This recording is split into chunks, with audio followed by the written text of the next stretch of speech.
one nation, under God, indivisible, with liberty and justice for all. Limited public comment. At this time, any member of the public wishing to address the board may do so for up to 3 minutes.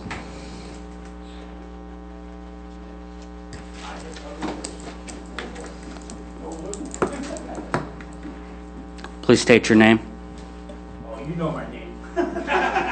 For the record. Charles Hertzler, how you doing? I live in Hastings City. I came here because I read in the paper last week how you guys kind of grilled Sheriff Dar for doing his job and questioned how much money he was spending doing his job and stuff. And it made me think back to when you guys were trying to pass a millage to get a jail. And you guys spent a lot of money with Tower Pinkster for a result that turned out to be pretty negative because the people didn't trust voting on something that you guys couldn't even say where it was going to be built or how big it was going to be or anything else. There's a lot of innuendo in there that says that, you know, just trust us. Drink the Kool-Aid, there's nothing in it. But you have the audacity to then question the sheriff for doing his job. And when somebody filed a complaint, and I don't know what you guys are all hiding. I don't know what this whole thing is about the forensic audit that you guys are so afraid of. People who live in truth have nothing to fear. People who lie or are deceitful live in fear of the truth. I don't know why you guys will not allow the forensic audit to happen.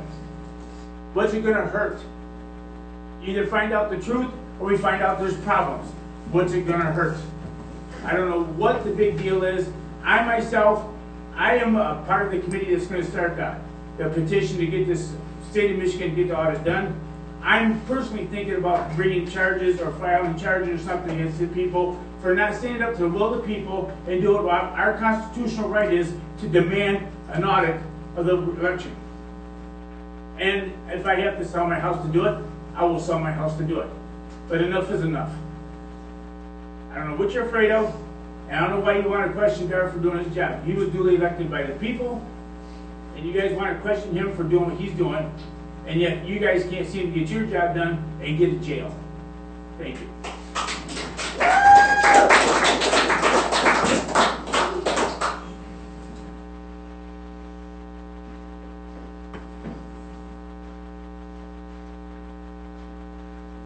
Morning, how you folks doing? Gary White, Village of Nashville, been a resident of Berry County for over 30 years, been a voter for over 30 years in Berry County, and I've been a voter since I've been 18. My thought is, if you don't vote, don't complain. If you vote, you want your vote counted. When I came through here today, I had to pass through security. I'm sure everybody here has security on their computers at home and here. Been a village president, been a village trustee, been a ZBA member, been a planning commission member. I've served on volunteer boards, and I also have small businesses in Berry County here up till last year. Everybody here in Berry County wants their vote counted. I think you as county commissioners can do something about that. You can have your own forensic audit, I'm sure, at a large expense. You can simply pass a resolution demanding that the state of Michigan have a forensic audit. If another county stuffs ballots, it takes my vote away, doesn't it? It takes your vote away. It takes Berry County vote away. You have a fraud investigation on election here. Do I think you have stuffed ballots here? I voted for the sheriff. I voted for the clerk. I'm concerned that the clerk has an attorney, not to answer questions, which doesn't help. If that was what happened. I haven't seen this board ask the clerk any questions, publicly at least. Hasn't been in the paper. So I just sit here and pass a resolution demanding the state of Michigan have the forensic audit. Get with other county boards, townships and everything, have them pass that same resolution, and let's get this done and over with. People aren't trusting the election system right now. Cyber, we've seen attacks all over the place. Pipelines, federal systems being attacked. We know what happens. You folks shouldn't just be sitting here saying, well, let's wait. you have the authority and power to take action to represent your voters in Barrett County. You have 30 seconds left. I think it's important that you take the action and demand a forensic audit in the state of Michigan. Okay? Thank you. Is there further public comment?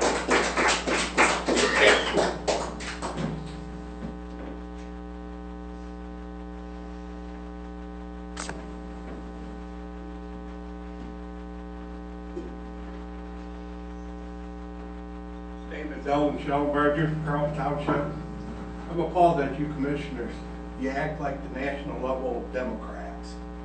And when I say that is defund the police, then we wind up with police officers getting shot because of the current situation, the way it is, or being shot at. And the way you guys act and try to discredit our sheriff in his official investigation. And it makes me sad to see that people are so blind that they can't see that there was a possibility of fraud. No matter how smart that a lot of people think they are. Are you as smart as a computer technician that programs these chips and these computer tech companies? None of us are. I don't care how smart you think you are. There's always room for fraud in these things when people who are smarter than we are know how to rig these computers and these chips to take and make them so the ordinary citizen and the average Joe don't understand how these work. It takes somebody who's a specialist in these areas to do that. And you know, the sheriff doesn't have a duty to explain to you guys what's going on. When there's an official investigation going on, he's not really obligated to say anything because it's an official investigation. And so when there's an official investigation going on and you guys question and interfere in that investigation, you should be arrested for obstruction of justice because you're interfering with an official investigation that he doesn't really have to comment on. So I'm really saddened by the commissioners to think that DAR's on a witch hunt or anything else is going on. As a citizen of the United States and as a voter, I want my vote to count. Thank you. Is there further public comment?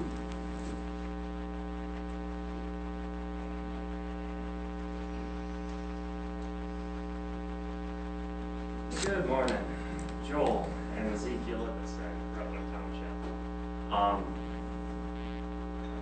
Just for decoration. Anyway, my take on this entire thing is there's a number of things that the commissioners have not been able to accomplish, and I don't think that we should be breaking arms, patting ourselves on the back for doing such a good job, Commissioner, when we have a jail that still, and as I predicted, the millage would fail, does not take into account the constitutional rights of the people in that jail. You realize that with the setup that they have, there is no way to classify female inmates, none.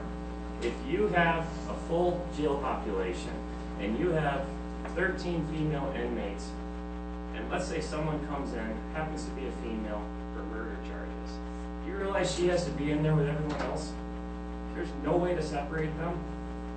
And there's not even, we have to assume that a number of the people in this jail are innocent because they haven't been proven guilty yet, and some of them are. So maybe instead of doing, instead of patting yourself on the back and saying, "Oh, we're such a good job as we're doing such a good job as commissioners," and then trying to meddle in the sheriff's business, maybe the commissioner should do their job and the sheriff should do his.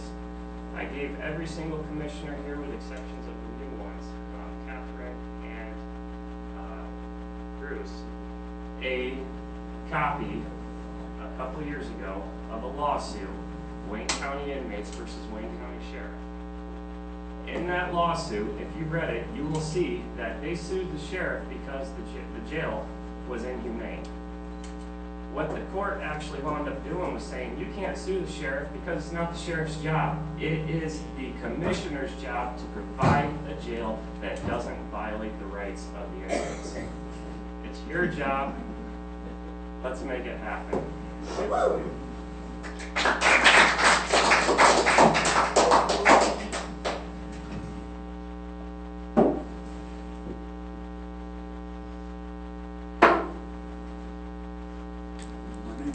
Johnson. I live in Crooked Lake, Delton. I think we should be blessed, or we should be happy that we're blessed with a good, honest, law-abiding, conservative, constitutionalist, oath-taker that we have at our sheriff's department. I'm saddened that we don't give him enough credit for what he is doing for us. I think maybe it's time that we start paying attention to what's going on with regards to the rule of law. And that's the attention that needs to be made right now. Sheriff Dar, as far as I'm concerned, knows exactly what needs to be done. And we need to give him that support. Thank you.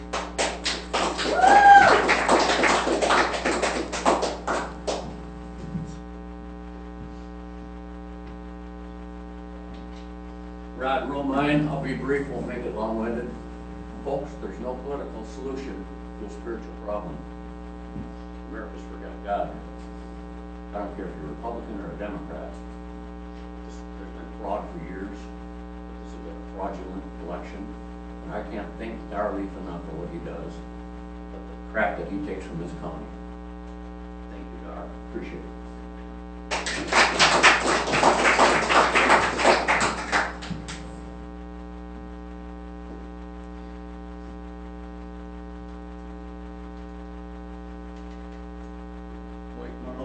Township.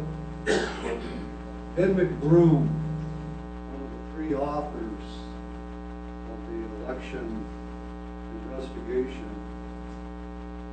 stated that extraordinary claims demand extraordinary evidence.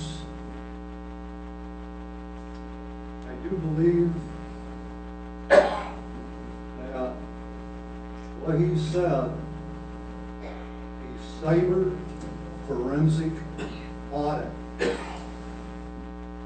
would maybe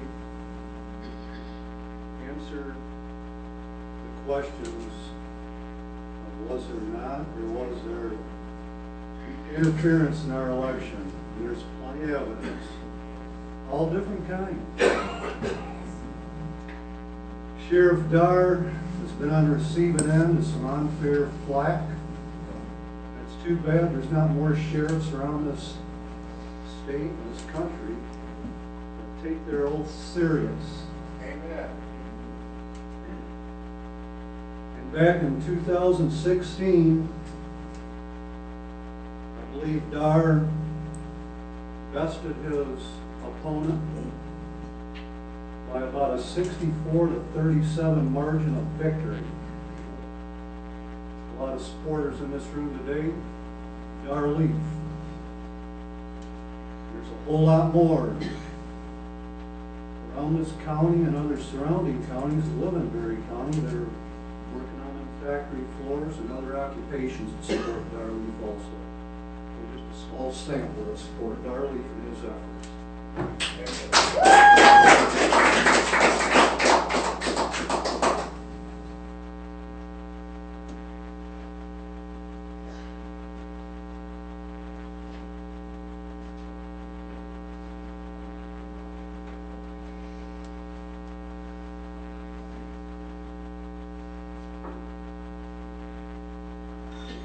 My name is Michael Lyons.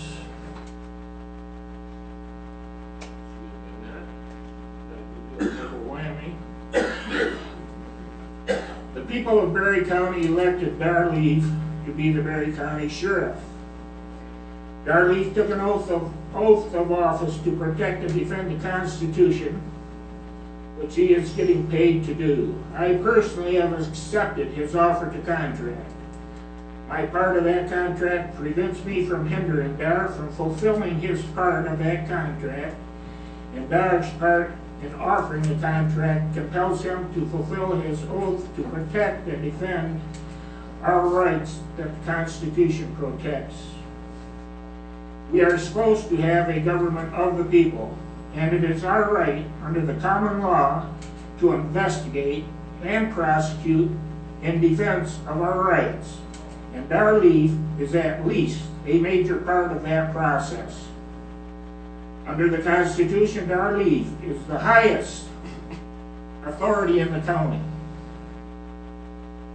Darleaf has the authority to investigate on behalf of the people of Berry County and should not be hindered in that pursuit. It is erroneous and dangerous to think that the powers of prosecution are in the hands or mind of just one person in Berry County. Just think of the possibilities. We need our checks and balances. There are many people in Berry County that are very suspect of our election process, and because of personal experience at the polls, I am one of them, and for a very good reason. If anyone involved in the election process or anyone having influence over the election process is truly interested in promoting confidence in the election process, they will go out of their way to promote that confidence by way of opening the process to the scrutiny of the people. Our forefathers taught us that we are not to trust government, and it should be painfully obvious that we have disregarded their warnings. It is way past time for us to claw our way back to legitimacy. Please don't hinder the Berry County Sheriff in doing the job that the people elected him to do. Dar has been very much more cordial than he really needs to be, but that is in his favor. But my advice to you is, don't poke the bear. I would not like to be found guilty of obstructing justice. And we the people are watching you. If you are truly concerned with the concerns of the people, you will do the right thing. If you are truly concerned with a good faith effort to promote confidence in our electoral political process, you will do the right thing. If you are truly concerned about your sacred honor, you will do the right thing. If there's nothing to hide, you will do the right thing. The right thing to do is to stand down and not obstruct the sheriff in his investigation on behalf of the people. We cannot have the tail wagging the dog. Thank you.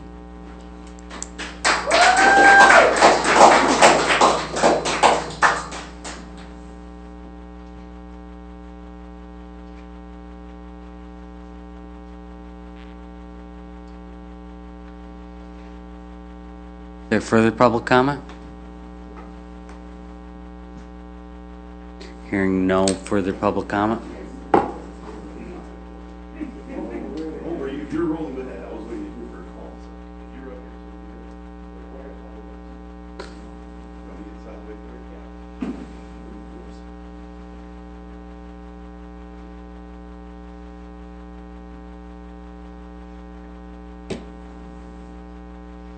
For those of you that don't remember me, or don't know me, most of you here do.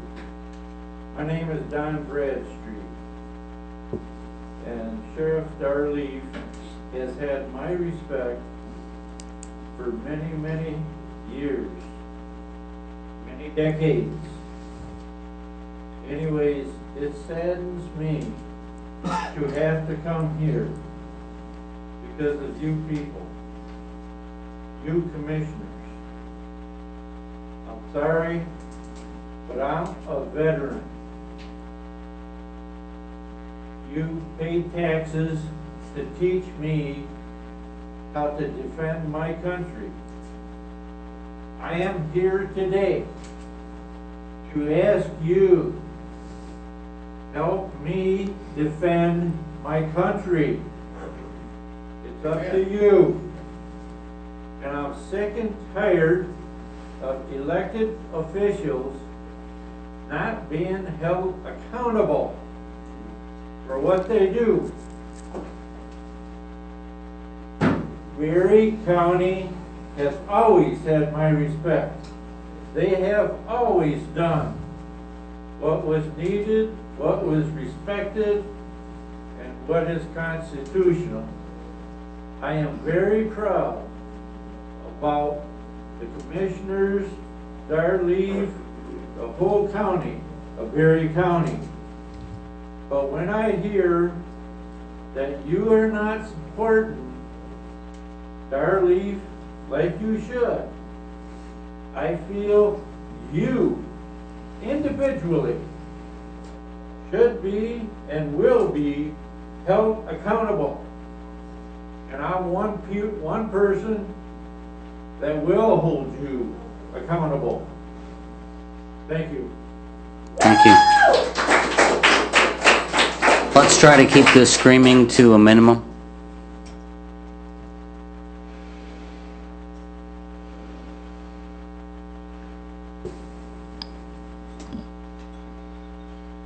Good morning. Good morning. My name's Adam Heikela, and I'm not a resident here in the county. I'm a business owner. And I actually have been speaking at a lot of boards all over the state of Michigan, school boards, county boards, township boards. I myself have been on my township board. I was a supervisor of my township. And so I know and understand what you all go through and your position that you have and the duty, the stress, the weight that it is to be a decision maker for your community. So when I come and speak to you all, it's not out of ignorance. It's not out of just an anger in some way, like a lot of people do. Most people, as we know, only act out of anger. And what I've been trying to get is our communities to stop doing that. I want them to come and be involved because that is our duty. It is our duty as Americans to be involved in our local communities, in our systems of governance.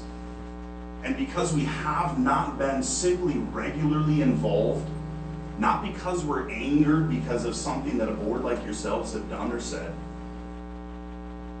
but just simply because that's our duty. We are to participate so we know what's going on.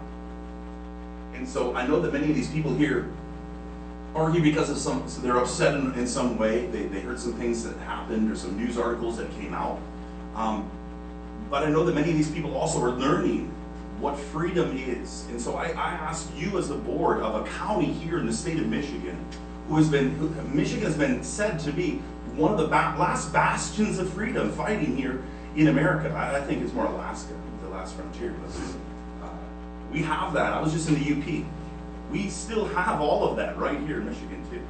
Alaska, I mean, the UP is not much different, right? So we have freedom here in Michigan, and you as the county governing board have to start to understand the divisions of powers in the system of America and how we get back our freedom, because it's you at the county level that has all of that ability and control, and you know that. But there are outside forces that have been controlling us at our local levels. They have been making the decisions. Bureaucratic, unelected boards that we allow to be the recommenders or the controllers of information and data that comes down to us, that decides for us, so that you don't have to have the pressure and weight that you feel in making those difficult decisions. So I urge you all to simply dig deeper as to what your duty truly is here in this community, and to increase in all ways your transparency and participation with your community members, because you have more people in this community that I've seen wanting these things of true freedom, of people just to be able to live their lives like we're supposed to in America, free and self-governed, which means that you as the board has to not be controlled by any outside forces, any outside influences in any way. You have to be controlled and influenced only by this local community. the residents and business owners, the people that spend their time here within these boundaries. Thank you. Thank you. Is there further public comment?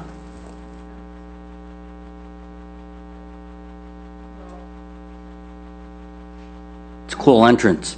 I am a new resident of Hastings, and my Could you state your name? Michelle Peltier, and I'm a returning resident. I lived here 40-some years ago. So what I've observed is only what I know in the newspaper and before I moved back home, as I would say.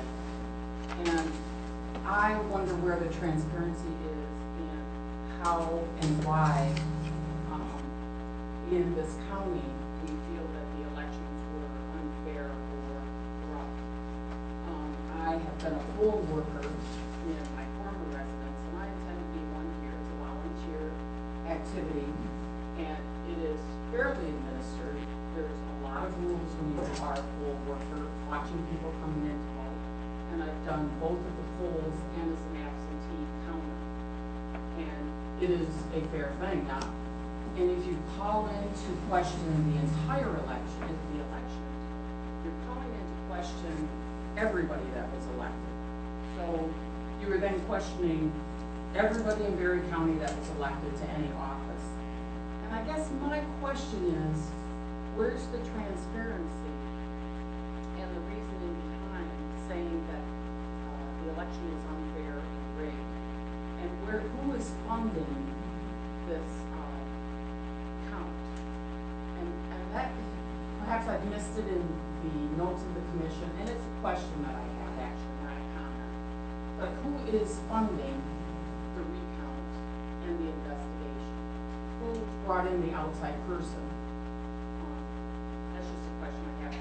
And forgive me if I missed that in the news, because that's the only way I can think. So, is that a question that someone could answer, where the funding is coming from for the person who's doing the investigations? We don't answer questions during public comment, but if you contact the county administration, they'll be happy They to. can tell us who is What information we have, we can provide that.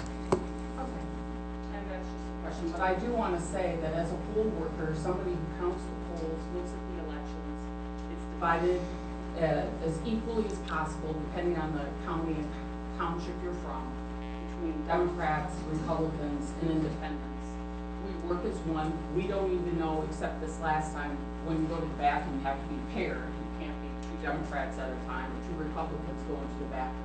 You have to be a Democrat and a Republican going to the bathroom at the same time to ensure fairness and to ensure that elections are equal and that someone isn't miscounting. I'm sure you all know the process, and I'm sure you all volunteered to do this and looked at the process of how it's administered. So as a poll worker, I kind of feel insulted when someone says that it's rigged.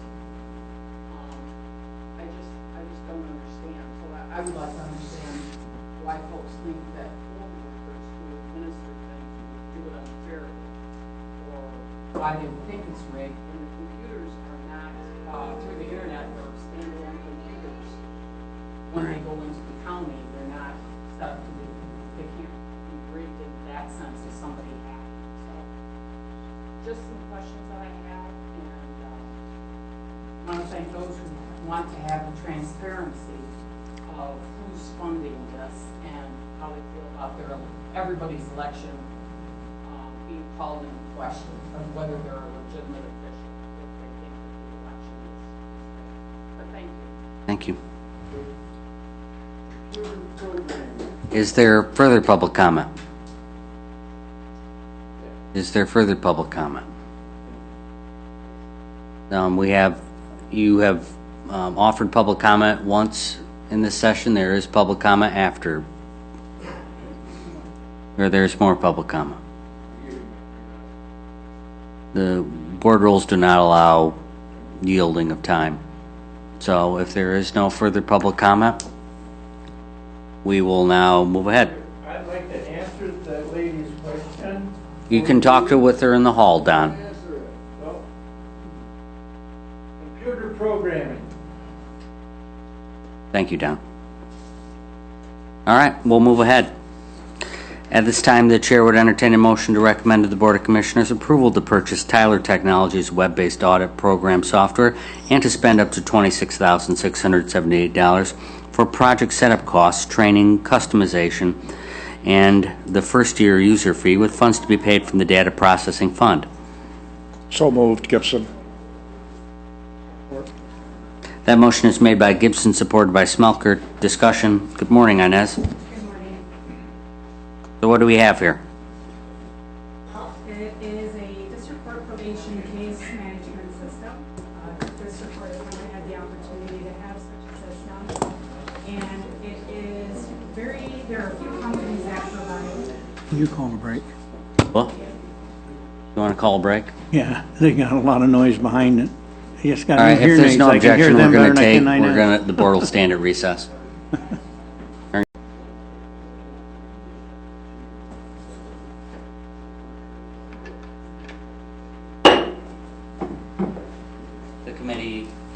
The committee will come to order. The question we are discussing is to recommend to the Board of Commissioners approval to purchase Tyler Technologies web-based adult probation software and to spend up to $26,678 for project setup costs, training, customization for the first year user fee with funds to be paid from the data processing fund.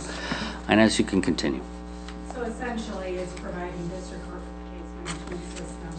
District court's the only court that does not have one available to them. I think a couple of years ago, the board approved juvenile court purchasing this stream, and they seem to love that case management system. Adult probation has Compass, which is offered by the Department of Corrections, and the problem solving courts utilize drug court case management system, which is offered by the state. The state does not provide a case management system for district court probation. And as we started searching for a system, we decided that this one really fits what we're looking for. It gives the probationer access to text message the probation officer immediately through the application, exchange documents, respond to probation officer can respond to the defendant. So it's immediate, it's web-based, which is great, so it doesn't necessarily have to be on a computer. And it will be Perry County would be the first to purchase this type of program in the state of Michigan. Thank you. Questions from commissioners? Hearing no questions, the question before the board is to recommend to the Board of Commissioners approval to purchase Tyler Technologies web-based adult probation software and to spend up to $26,678 for project setup costs, training, customization for the first year user fee with funds to be paid from the data processing fund. All those in favor say aye.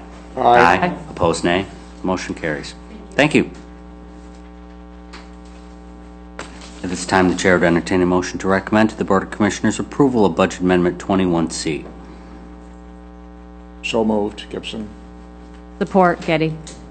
Motion is made by Gibson, supported by Getty. Discussion. Good morning, Michael. Good morning, everyone. The reason this isn't the batteries are, this is the lights on the batteries are out. I'll move along, but Yeah, that, it's coming through. we can grab, find a couple more batteries now. There's a battery charger pack along that wall. That'll fix that. Anyway, sorry about that. So, I have a couple of items today and related to budget. You have a few tasks.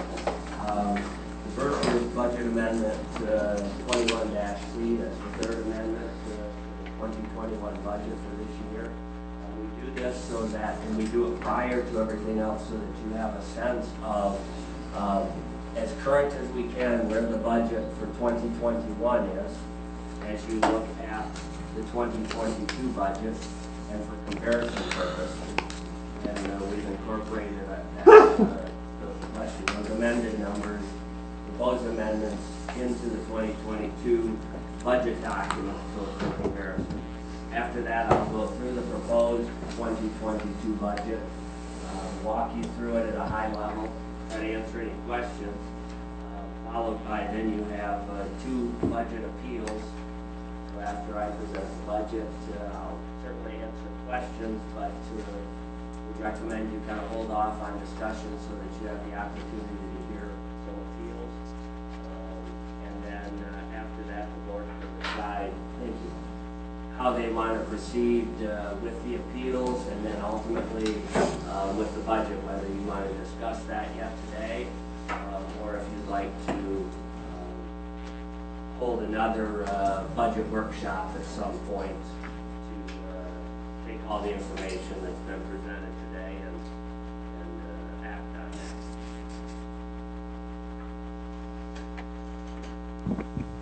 that. Testing, there. So, Amendment 21-C, and I'll move through that quickly because there is quite a bit, but certainly stop me if you have questions. It's presented in the same format that our previous amendments have been, as well as the budget, proposed budget for 2022.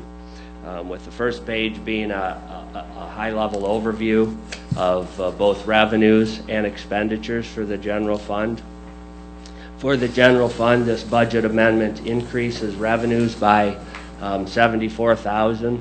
So the budget increases from $18.6 million to $18.7 million, and expenditures are also increased by the same amount. Some of that goes back into contingency.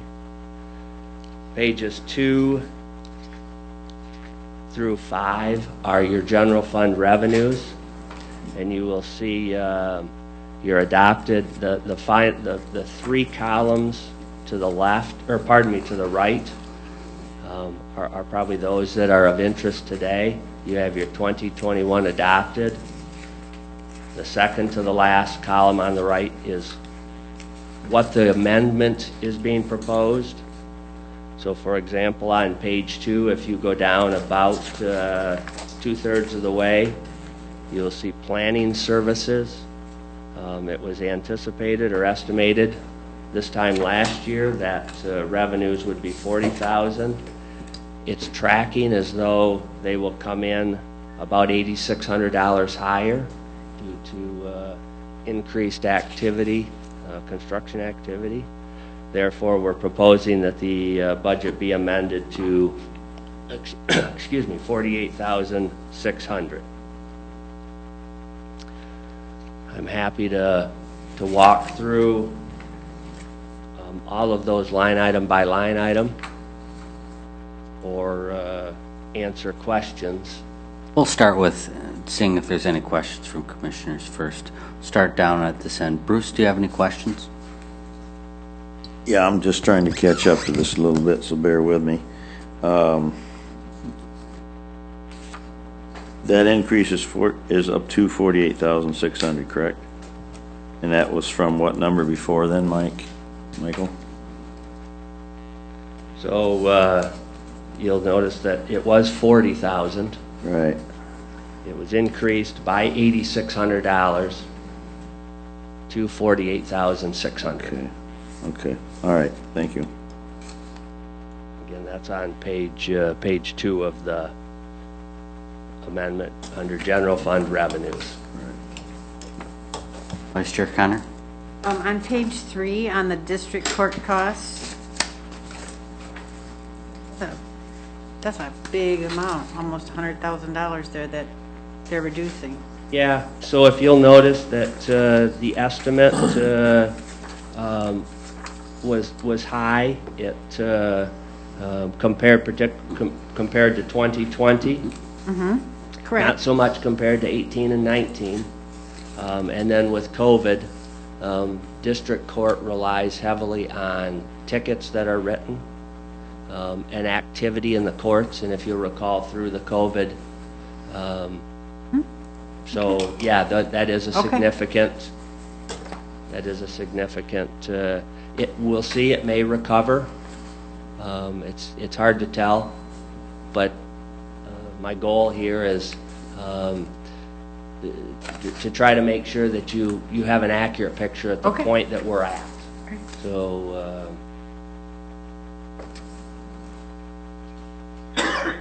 Thank you. Commissioner Gibson? No questions. Commissioner Smelker? I have none either. Thank you. Commissioner Getty? On page 6, the legal expenses are being amended. Yeah. That seems like a significant increase. Yeah, we budget about 75,000 annually. One of the things that hit us this year is we have bargained all 5 bargaining agreements, and we did get those put in place on the kind of looking forward side. Hopefully, we'll see a little less of expenditure over the years. Normally, we do a 2 or 3 year agreement. We were able to get a 5-year agreement in. So, but we also were hit this year with COVID. Brought a lot of questions that we weren't aware of, didn't have answers to, trying to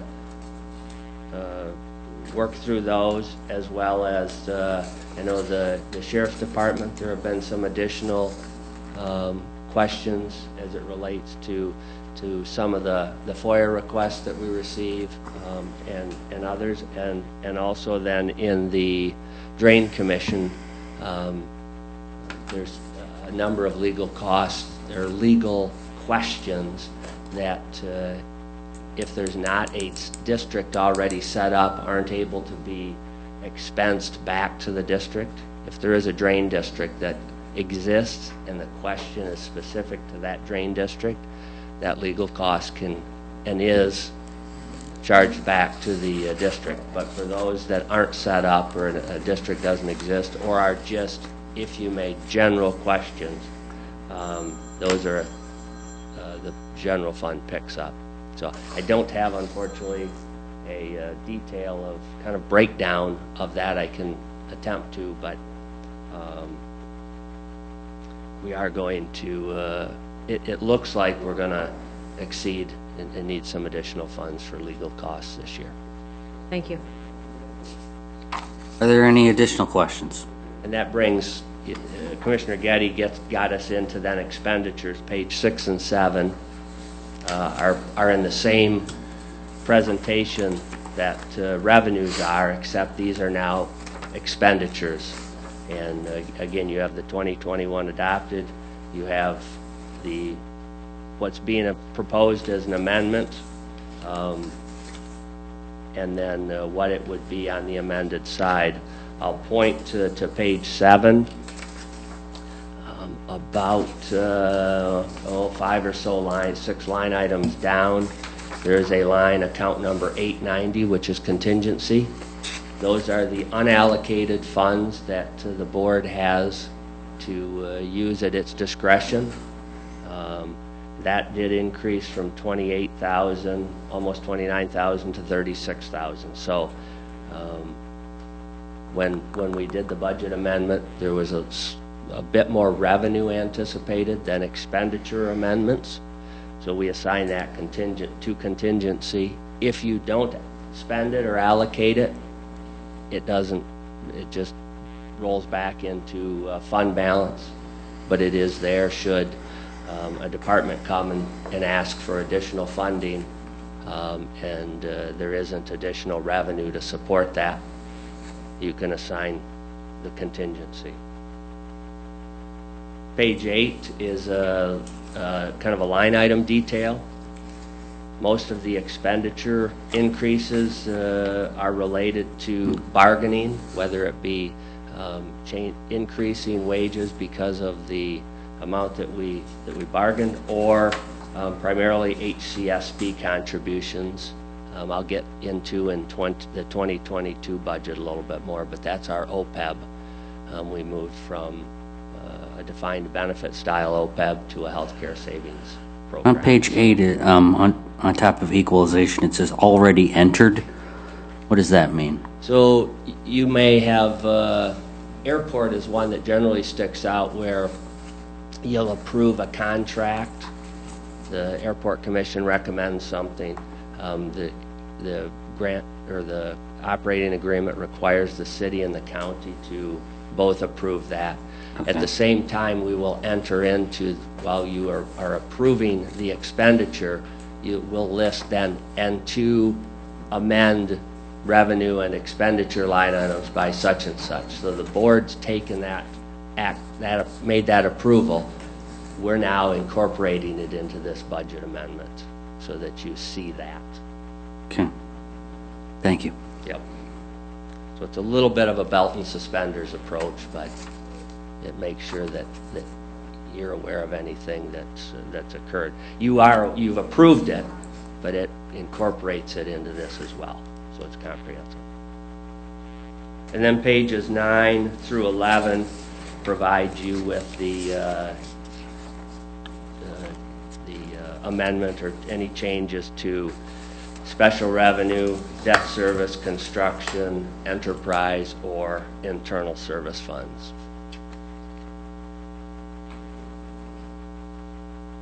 Any questions from commissioners?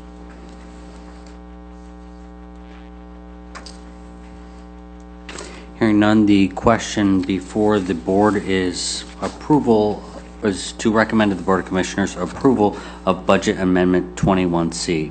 All those in favor say aye. Aye. Aye. Opposed, nay. The item is recommended. Now we have the what year are we on? 2022 budget. All right. This one's a little more comprehensive in that there are some sections you haven't seen or don't see when it comes to the amendments. Hold on a second. Do we need a break, commissioners? I don't think so. Okay. Let's keep going. So I'm going to point you to page 1 real quickly. And pages 1 through 5 are my what considered transmittal letter. It's a narrative overview of the budget. But I'm going to walk through that, particularly for the new commissioners. I don't want to just assume that you're familiar with this, so I'll take just a minute if that's all right. So the general fund budget, which is the primary fund that we focus on and that you have the most control over, and is the single largest fund, has for this 2022 totals just over 19 million in revenues and expenditures, and will require a tax levy of 5.2724 mils. That is the maximum allowed as reduced by Headley.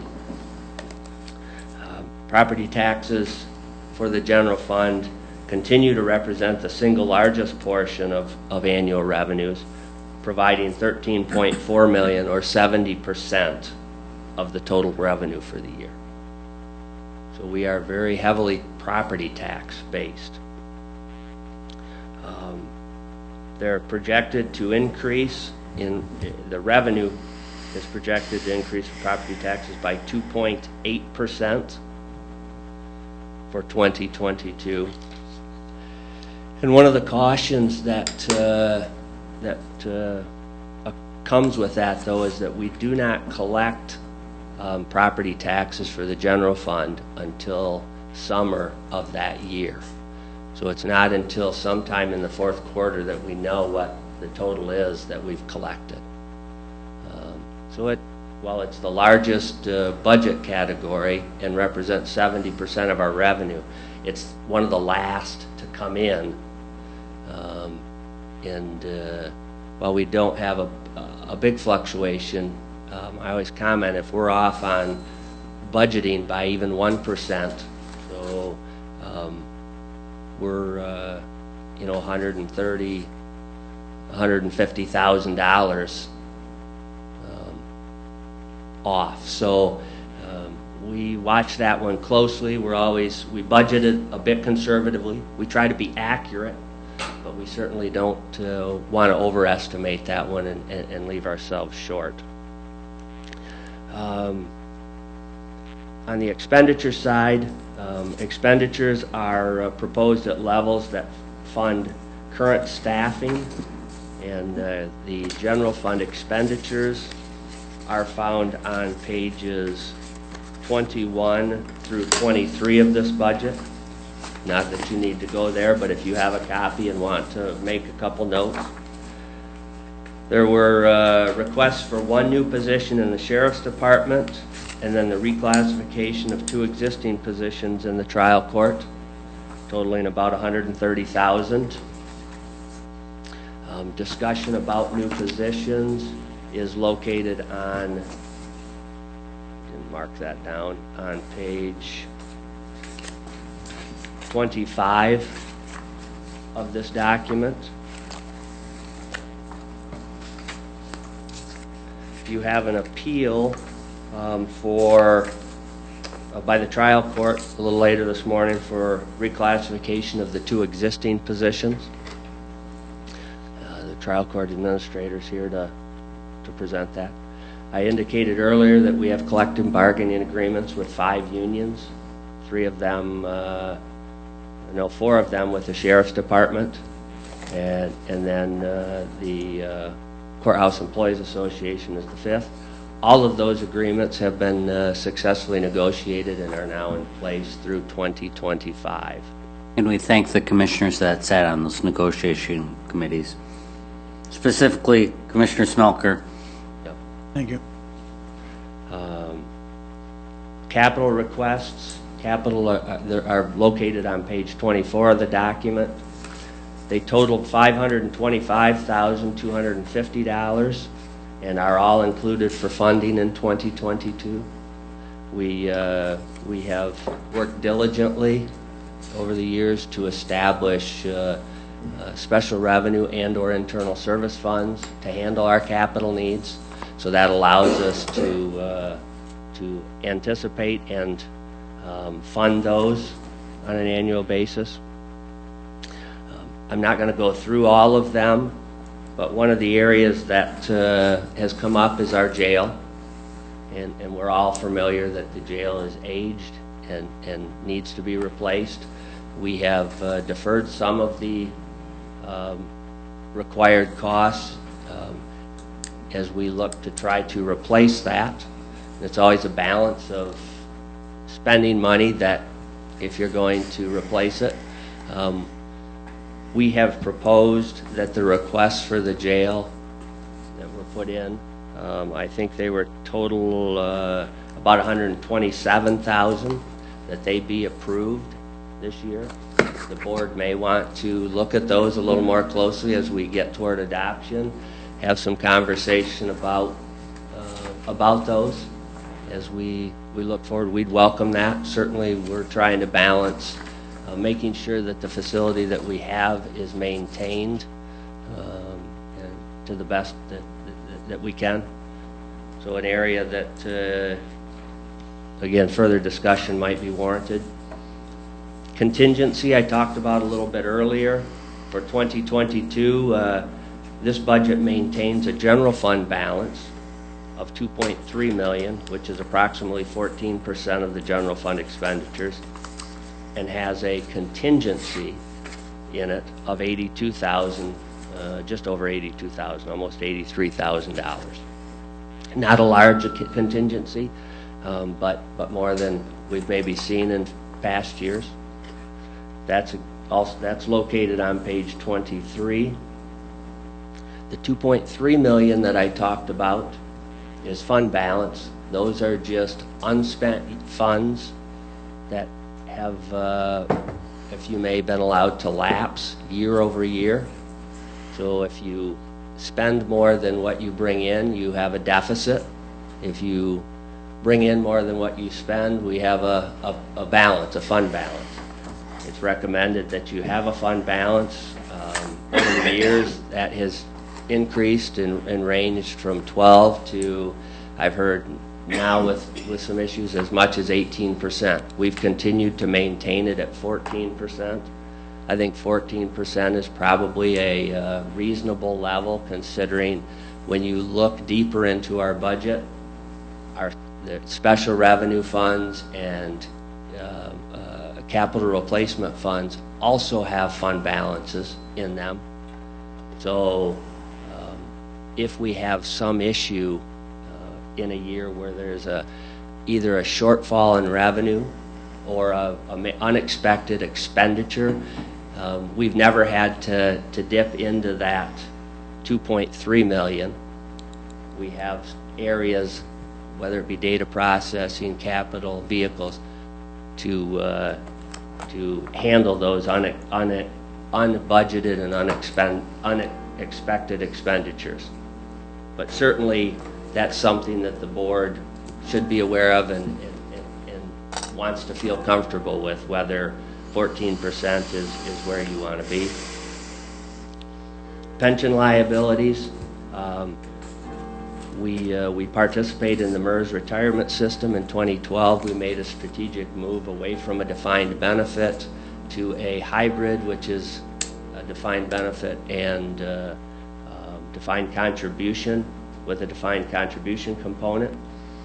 Currently, our unfunded accrued liability is $10.4 million.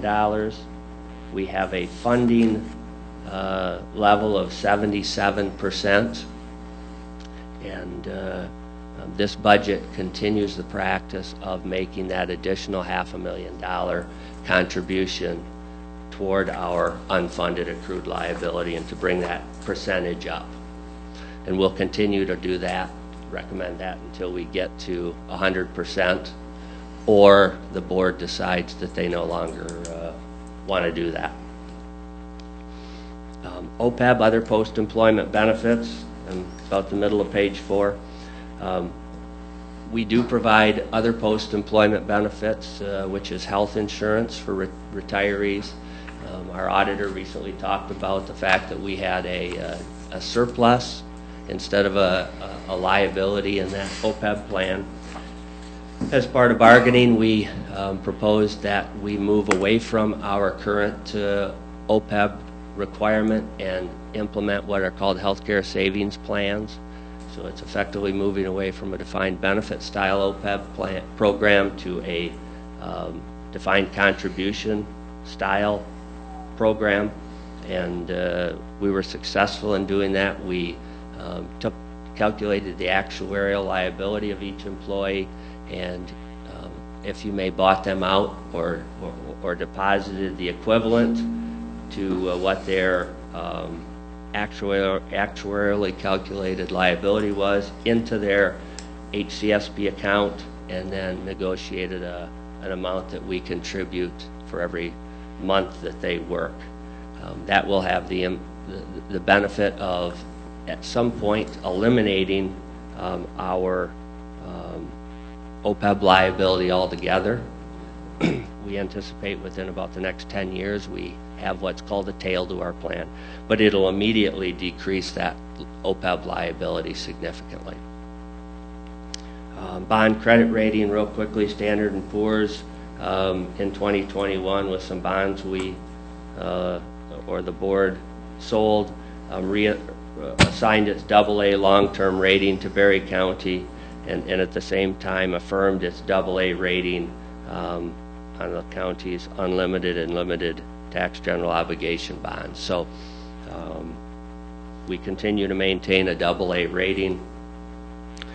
On the debt side, the county no longer has any general funded primary debt, government debt. The Courts and Law Building was our last, and that was paid off in 2021. So we no longer have any debt or bonds that are supported by the general fund. We still do have outstanding bonds that are supported either by local units that the Board of Public Works has worked with, or so that was paid off this year. Medical care facility, yes. Yep. And then on the fund balance side of things, the county maintains in excess of 75 separate budgetary funds, each of which have some level of fund balance in them. The purpose that you maintain a separate fund is so that funds that don't get used aren't commingled with other funds. It has to be maintained for that purpose. We have in excess of 75 of those funds. The general fund is one, and then the remaining, sorry about that, the remaining funds you find on pages 28 through 30. And then lastly, with that transmittal letter are the American Rescue Plan Act funds. Won't get into detail. That's sort of on everybody's radar right now, but we did receive our 50% deposit of the roughly $11.95 million that we're supposed to get. And so I'll stop for just a minute, see if there's any questions as it relates to the transmittal letter. Questions from commissioners? Don't have any. I'll move along a little more quickly through the next. Page 6 is just a organizational chart. Pages 7 through 11 are an organizational structure. It's a good kind of a quick read of the organizational structure of the county, including what is considered fund accounting, which is what we have. And then pages 12 through 14 are probably the most important of this whole document, in that is what you adopt. Well, you adopt the budget, the resolution for the Budget and General Appropriations Act is effectively what you're approving. And I'd encourage you, if you haven't already, to walk through and read that. That is the document that resolves, here's what is being approved within this budget, and who has, it establishes the millage rates that are being levied. If you'd like, I'm happy to walk through each paragraph of that. I think we're good. Or answer questions. And then we get into all of the numbers related to the budget. It's presented in the form that you should be familiar with of past budgets, as well as presented in the same format that we do budget amendments. So a lot of information on a kind of a quick basis. Again, I'm happy to answer questions, or you're not being asked to adopt this at this point, just trying to give you enough information to get you started so that you can consider the budget appeals, and then after budget appeals we can talk again, and whether you want to discuss it more today, look to another day to have a more detailed discussion. I'm available at your request. Questions? Comments? Nice job, Michael. Thank you. Thank you. You know, when you say that, I appreciate that. I do have to acknowledge, and I do at the end of the letter, but it's you know, very brief and doesn't indicate nearly enough. Certainly, Luella, I have to acknowledge first the heavy lift that, and if I were ever to be hit by a bus or just disappear, I feel confident and comfortable that Luella could sit here and walk you through it and put this together. I mean, she's really engaged in the process, and I couldn't do it without her. I also have to acknowledge departments, and they get information to us on time.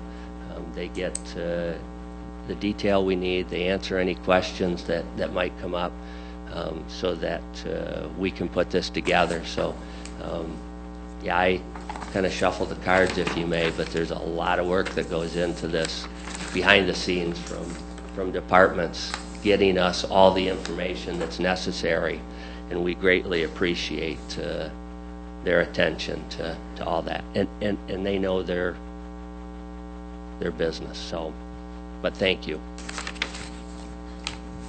There's no objection. I'd like to take a 5-minute break. Hearing none, we'll take a 5-minute break. We will come to order. If there's no objection, we're going to take one item out of order based on a schedule constraint. That is the Village of Woodland. So at this time, the chair would entertain a motion to recommend to the Board of Commissioners authorization to proceed with extending zoning services to the Village of Woodland. So moved. Support. That motion is made by Gibson, supported by Smelker. Discussion. What, did they do their own zoning before, I take it? We actually have the village president up here. Ron, you want to come up? So, they did not do their own zoning before, or they did in some respect, but they don't have an enforcement officer. And to have an enforcement officer would require them to update all their ordinances, which would cost thousands of dollars. So over the past few months, they've been asking, can we work with the county? Last year, we did do we did study the issue, and we thought we had the legal agreement, but they have to work through the township, Woodland Township. So what we have before us is just an authorization to proceed. It's non-binding. But this will allow the township, or the county to start drawing up the maps for the zoning process. Now, will this do just Woodland, or will it be integrated with Woodland Township? Just Woodland. Just Woodland? The village. Yes. Village. Mm-hmm. And I guess will they adopt Berry County's rules? Yes. And can they make their own rules? Because the village is different than rural, you know? When it comes to zoning and planning and zoning, they will use the county's ordinance. But things like park hours and sidewalks and noise, that will all be handled by the village. So the village retains ordinance power on all other things, just as they have in the past. I take it the village agrees to this, seeing you're here? Okay. We've been working for several months to get into this program. Mm-hmm. And yeah, as a Woodland boy, we want to see the village sustain and thrive. We really think by going with the county and having somebody look out for the village on a regular basis, that'd be good. And Jack is actually here. Jack, you want to offer any comments? I would run the village through the township. Yeah. Right. When I do Woodland Township, I would just check village at the same time. The way I do both the other 11 townships that I do. We're just going to start instead of going around Woodland Village. I'll take care of that. Mm-hmm. It's going to add a little bit of work, but I mean, we can handle it. That was my next question. We can handle it was the right answer. Well, we're going to have to handle it. I mean, I'm handling 11 townships now. That's what I was thinking, yeah. I have at this point right now, I think I have 230 active complaints in the county across those 11 townships. Mm-hmm. So there's a lot there, and a lot that I'm behind on some of it, only because, well, I got behind on some of the COVID stuff. I'm catching up with that, but I've had a lot of court hearings, and that takes out of my day also. You're doing a great job, Jack. Thank you. From all the townships that we hear from, they're very pleased with the service and the professionalism you provide. So this is another reason why we think this is good for the village of Woodland. He also visited the townships. I visit each township twice Mm-hmm. a year. Yeah. I can give an update, yes, I do. He probably sees me more than he wants to. I see a lot of you, a little tired, no. Any questions? Catherine? Will you dissolve your current zoning ordinance then, or will it be folded into the county zoning? No dissolution is, yeah, Jim. Most of their ordinances do not pertain to what the county's going to cover. They're localized ordinances for like you're talking about parks and things like that. But their zoning ordinance in terms of land use, so zoning districts, setbacks, special uses. That's come under the town's So, Right, yeah, but that's that's one my of the county's ordinance. But you have one now, you have a current they zoning don't. ordinance. There's no zoning ordinance? Ooh, okay. So they don't have a current, No. well, there's no attachment from any Woodland Village of, let me rephrase that, Village of Woodland meeting that indicates this is how they want it, I mean, we don't have any minutes or. That's correct. So, if county zoning didn't extend to the village of Woodland, I think this is what, you must have had some parameters or plan or rules. And I didn't see anything from the township saying that you're going to dissolve those plans or rules. No, we don't want anything dissolved. What we're looking for is to have your board help, let's see, how do I want to put this? Enforce the zoning and our assessment in our community. We have an officer that comes in for 20 hours a month to help us. And we're looking for a little more backbone behind the zoning to help us enforce our rules. If that makes sense. I'm asking what rules? Their rules. Well, it would be the county's rules. Okay. Not what he's saying.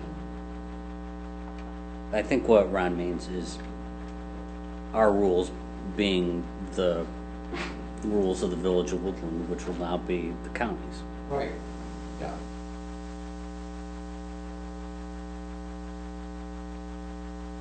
Wait a second, one more. Jack, you would just enforce rules from the county, right? Yes. Yeah. But I think what they're looking for is blight. Yeah. We have a burned out house, I noticed there in Woodland that nothing's been done with, and that's gotta be taken care of. Vehicles, in operable vehicles and stuff, I think this is more of what they're going for, because they don't have anything in place right now to control that. Mm-hmm. And I can't control it under my job without the agreement with the village. Okay. So that's what this is all about. So they're not I gonna had a lot of do, calls on that one home, as a matter of fact. they're not gonna do anything any different than it's already being done in the rest of the county, right? That's right, I mean, just like the rest So, of the county. I don't see any But problem the then. ordinances that they're talking, that they have, they're not gonna change, is their park ordinances, and They're not gonna- I don't enforce. I don't see any problem if they're not gonna do anything any different than what's already being done in the rest of the county. Or under the county's ordinance. So they're gonna have two different zoning plans, the villages and the counties. No. We run it all under the village, or under the township. The village, a lot of the villages have their own ordinances on things to do with parks and stuff that they control, we don't. But, yeah. Right, that's what they're gonna continue to control. But they don't have a zoning ordinance in place or there's no zoning ordinance in place that they run.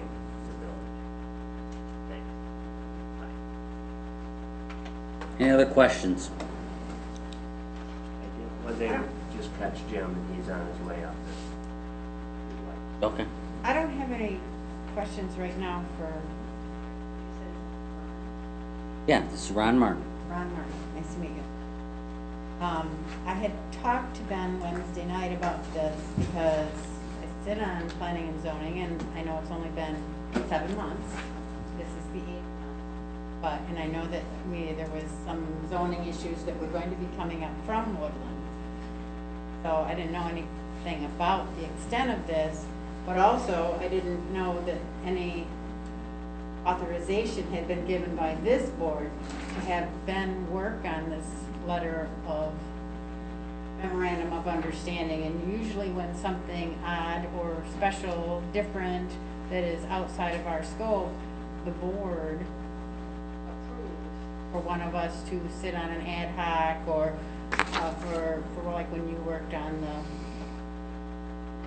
contracts and things like that. The board's aware of these kind of decisions. When Hoot and Dave and I were put on the ad hoc for the friend of the court, those things are all approved by this. And this memorandum that is between this whole board, and yet I did not know anything about Chair Geiger doing, working on this, what memorandum of understanding. This is why I bring it to the cow. Usually you come first and ask, people come first and ask for permission from the entire board. Jim, do you have any comments on the Woodland? Where are we at? Sure, You can have a seat, Ron.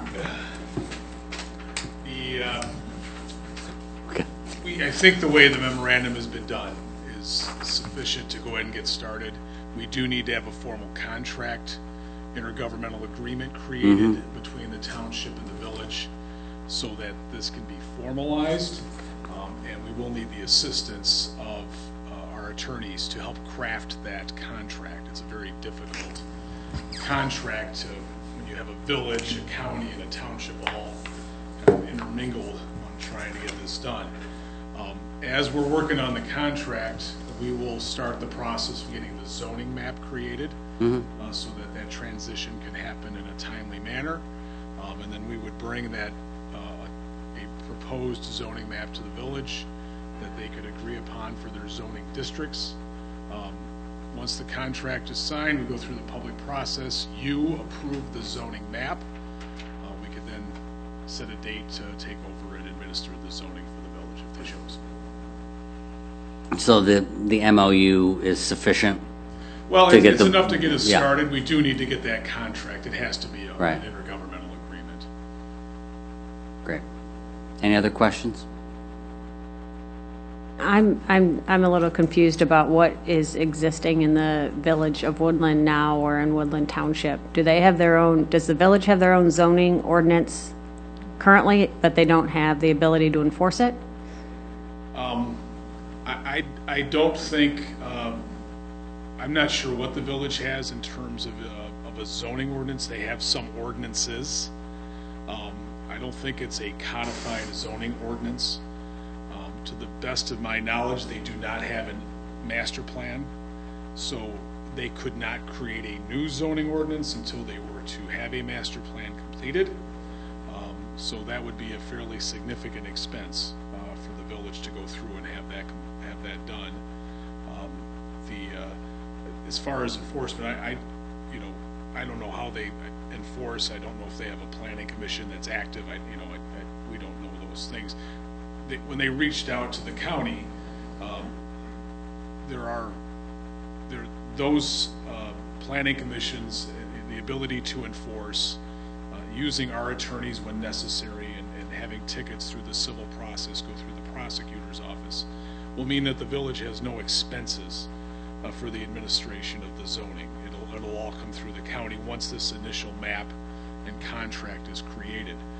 We anticipated that the intergovernmental agreement would go for 50 years if they chose. We could make it at any timetable they wanted, but that was the initial thought. And just like the other townships, once it's established, there are no other costs to the jurisdictions. It's handled internally. So it's, as of right now, they enforce their ordinances. I don't know what that means in terms of zoning. Is there any other villages so this is a first, and we could be taking on all of them if they decide to? Well, Come to us one to a time? Yeah, several years ago, the village of Nashville reached out to us, and we began the process of looking at doing their zoning and having an intergovernmental agreement established through them. At the end of the process, they chose not to come to the county, and they stayed on their own, and they had their own master plan created, and they've been working on ordinance updates. But it would be possible, once this is done, that this could set a template for other villages if they chose to use the county as their administration through the intergovernmental agreement process. So are you saying that county zoning I mean, I'm gonna test, I mean, not test your memory, but, I mean, you're the long-standing here. Sure. So with county zoning, just villages, incorporated villages, like Nashville, they were not afforded county zoning, or why didn't they have county zoning? Legislatively, they weren't enabled to be under the county's umbrella. Cities and villages, when the Zoning Enabling Act was first created, had their own rules, had their own law. Townships have their own law if they choose to go on, and then counties have their own law. Counties cannot directly intermingle with villages and cities. They can do townships if townships choose not to do their own. But if townships, like a Rutland Township or Thornapple, chooses to be on their own, then they supersede the counties. I get that, but that's why I was just wondering. So yeah, we were never able to do that, and even currently, when you read the zoning statutes, there's kind of this separation. For cities and villages, it's this way. For counties, it's this way. It's just all built into one law. For whatever Woodland had in their ordinances or whatever, if there were any type of zoning ordinances that they operated under, if they didn't match the counties, they would have to abandon those and take on. Right. When they enter into the intergovernmental agreement, if there is a zoning ordinance on file, and Ron had sent me the ordinances, I didn't see a zoning ordinance in the package. I see police power ordinances that they can enforce, and they could continue to enforce if they chose. It's different. But if there is a zoning ordinance in there someplace, they would have to make a resolution to abandon it in essence, to enter into the intergovernmental agreement so the county's ordinances would apply. That help you a little bit? I had a follow-up question if that's okay, but you can go ahead. Oh, I just wanted to follow up then with either Ben or Ron. Mr. Martin, excuse me.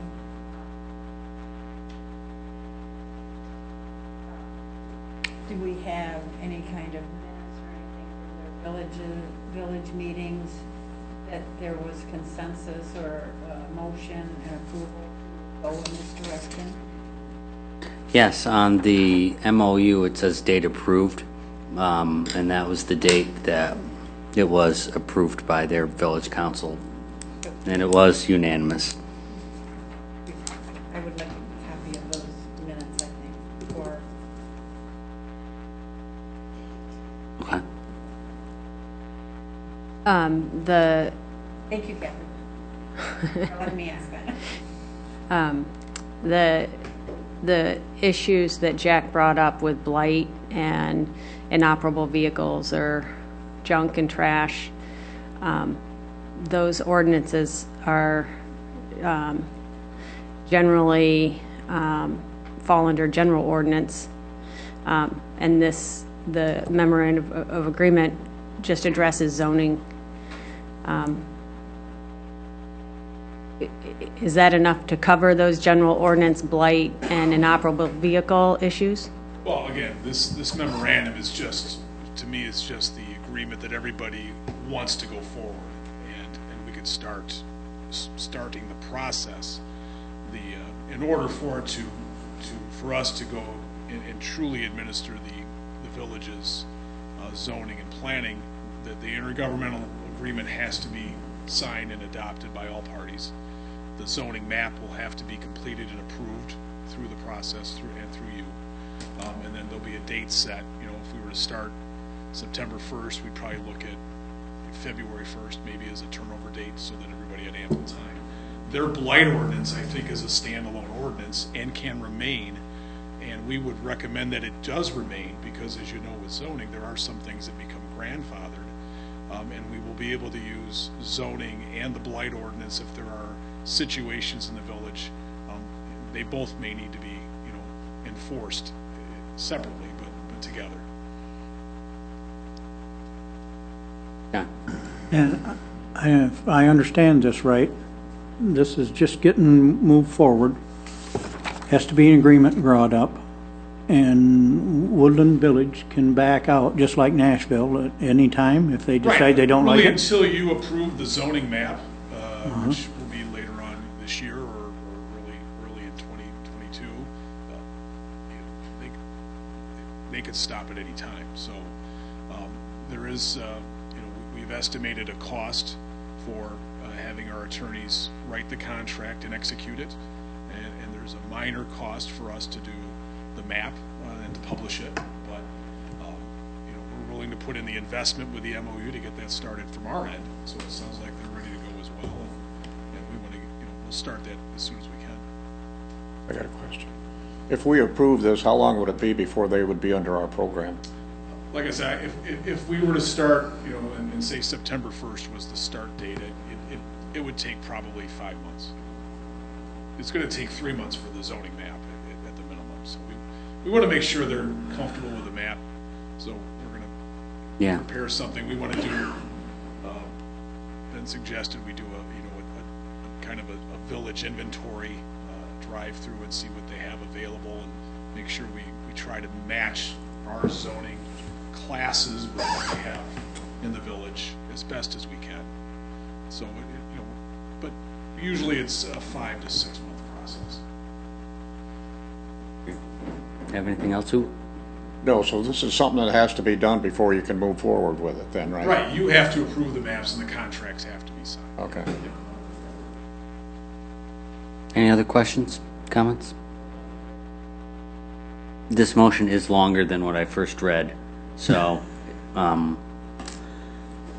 the question before the committee is to recommend the Board of Commissioners approval to proceed with expanding planning and zoning services to the Village of Woodland and to authorize the chair to sign the attached memorandum of understanding outlining the process and securing reimbursement for the county's legal fees related to expansion.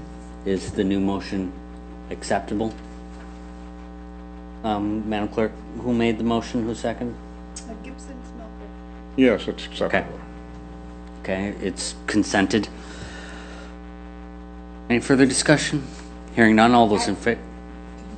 I would like to see the minutes from Okay, before if they're here by next Tuesday, that would be fine. okay. We'll move it to the full board. And just before I leave, this is really good timing in essence as well, because we just sent out RFQs for the master plan that go through the process. So if they're, as a village, if they have ideas and they're under the county's umbrella as we're processing the plan, we can implement a lot of those ideas right into our planning document. So this may be really fortuitous for them. Awesome. Any further discussion? Hearing none, all those in favor say aye. Aye. Aye. Opposed, nay. Motion carries. Thanks, Jim. I'll get you those minutes, Vivian. Thank you. Thanks, Ron. All right, we're going to move ahead with budget appeals. The first one, Inez Straub. Increase 2 probation officer positions from .75 FTEs to 1.0 FTEs. Is Inez here?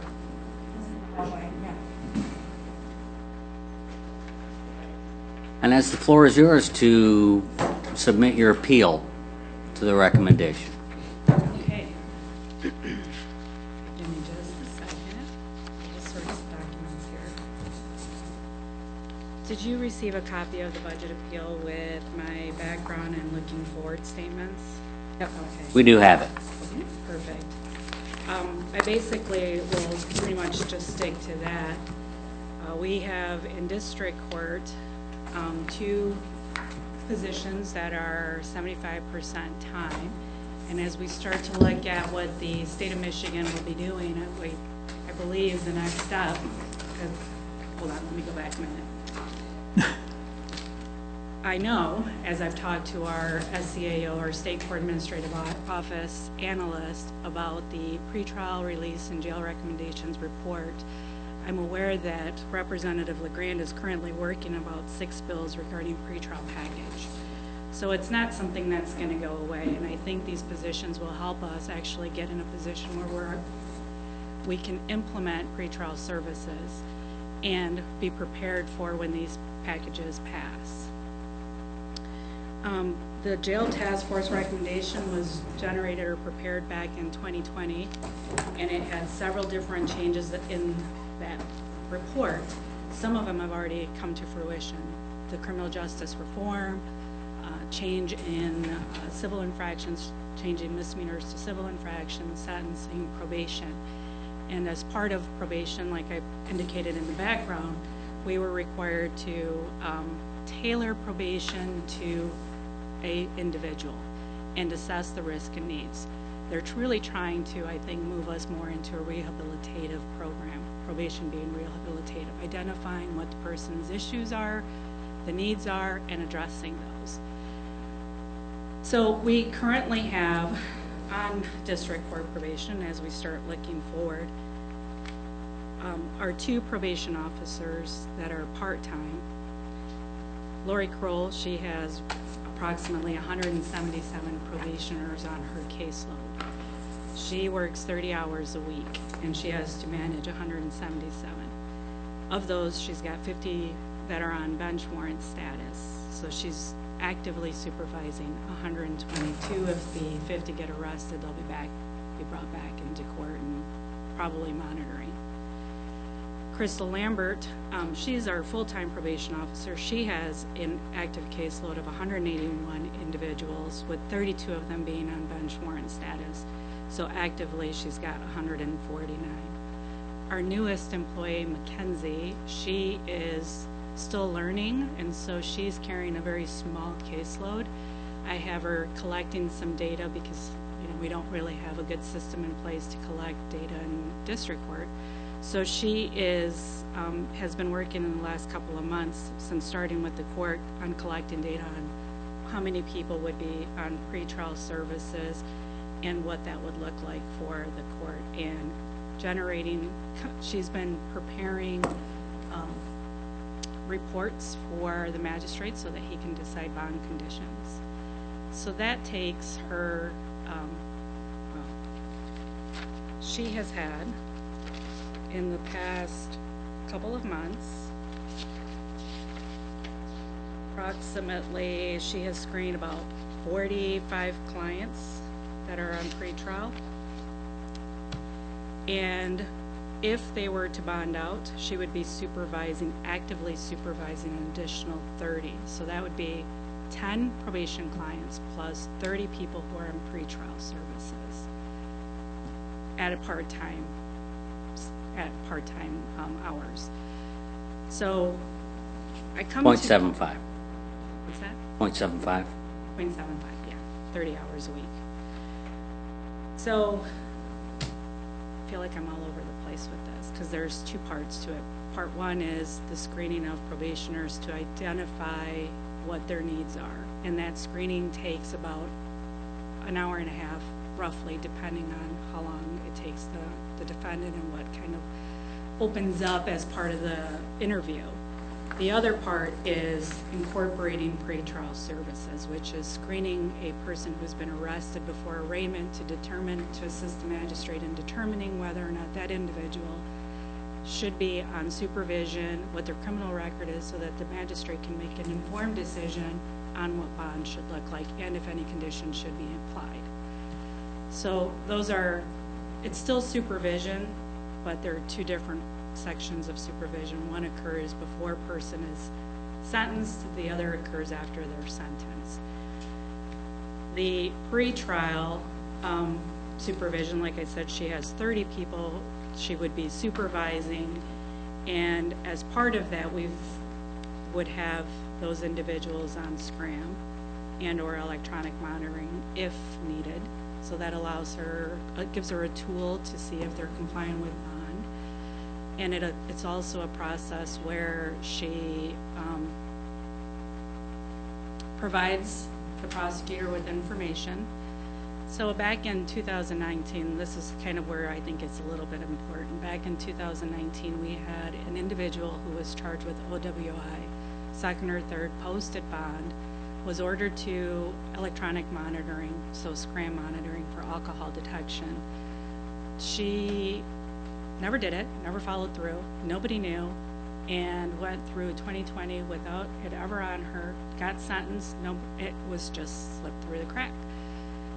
That's what we're trying to address, making sure that defendants, when they are released on bond, comply with bond conditions, show up for their next court appointment, and follow through, so that they're not in violation, so they're not creating additional public risk. Do you have any other examples of that? Yeah, actually, we have an individual who is currently on warrant status. He is, give me a second, was ordered to alcohol monitoring and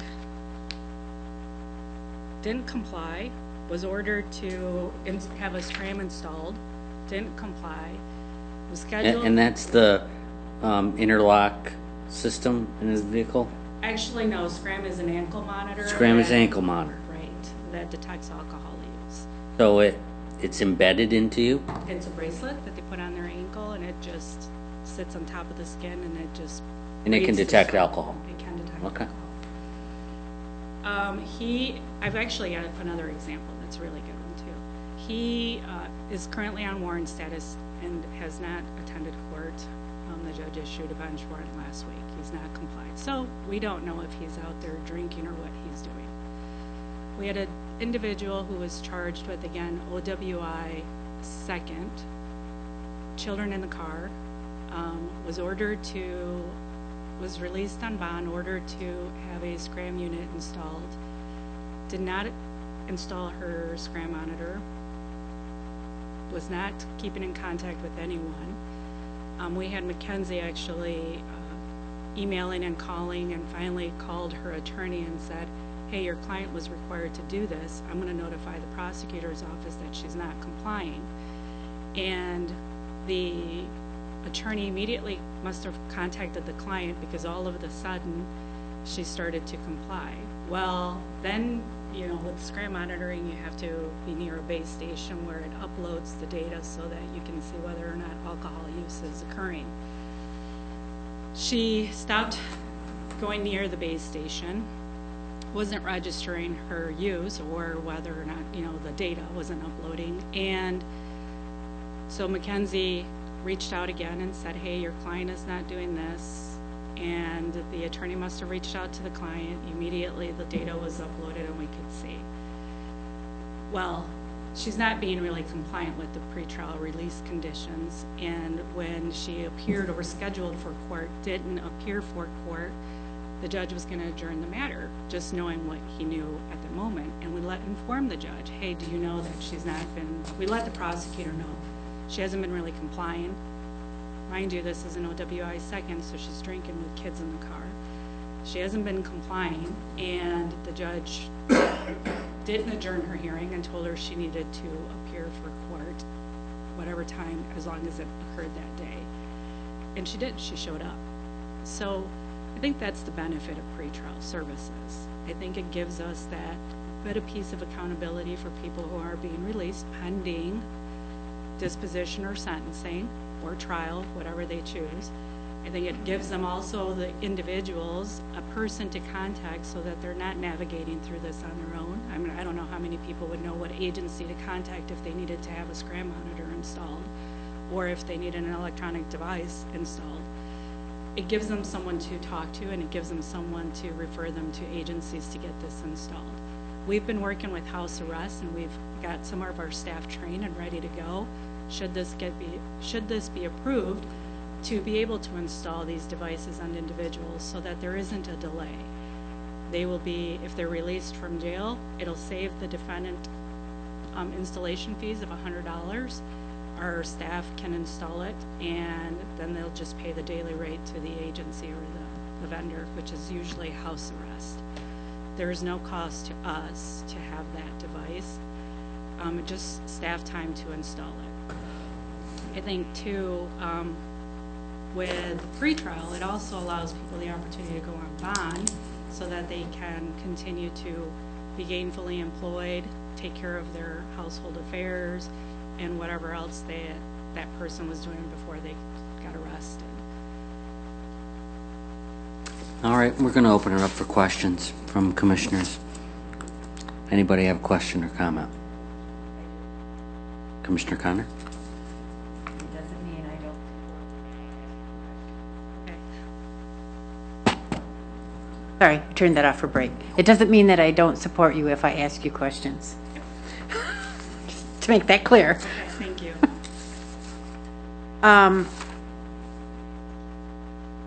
So some of these are where you're talking about the bills that are coming, that have come through from the legislature. So some of these are mandatory things that they're requiring now. Is there some funding coming from Lansing if they're making these things mandatory? Are you aware of those? Well, they're mandatory, but they're not mandatory. They're not telling you what tools to use. So, no additional funding is being appropriated to the courts to fund that. Because one of your comments here on your form that you completed, no additional revenue will be used to support this position, but yet I'm seeing additional costs here on the 2002 staffing requests. Right. So there is more funding that we do need additional to address the 10 hours extra for each individual. We're asking that it come from the general fund. The state is not funding or providing additional revenue for the county to be able to fund those positions should they go full-time. So there are additional, but you want it to come from the general fund, not from your budget. Well, our budget comes from the general fund, so it would be an Oh. increase in the appropriation to the criminal civil division. And these individuals answer directly to you, is that correct? Correct. And it isn't part of adult probation, which is part of the state's program. It's part of the courts. They have their own probation officers to get them through the pretrial period, from what I'm gleaning from what you explained this morning. Adult drug court, is that what you're referring to? Talking about Liz Lenz's unit. Miss Lenz, the adult probation. Newman. I'm sorry, is her name Newman? I'm sorry, got that wrong. For State of Michigan's? Department of Corrections? Yeah. Department of Corrections will not supervise anyone on pretrial services. Okay, They will only supervise once they're They've been sentenced. sentenced on circuit court probation only. Sorry, I had that name wrong, so, No, sorry. that's okay. There is a lens. I know. Would be with CMH and substance abuse, so I was trying to figure Sorry, out. so wrong person. Sorry about that. So, okay, so, well, I don't like it when Lansing makes changes and then they don't follow through with some funds. Yeah, unfunded mandates, I understand. It's Okay. difficult. Very difficult. Thank you. Additional questions or comments? Catherine, do you have anything? What, I'm looking at the proposed budget. What line item would this fall under? The fund account 140 for the criminal civil division, Okay. it should be, I see it. okay, Thank you. you're welcome.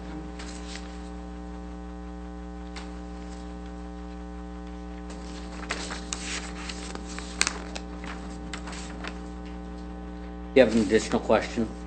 Nope, that was it. Thank you. Any other questions from commissioners?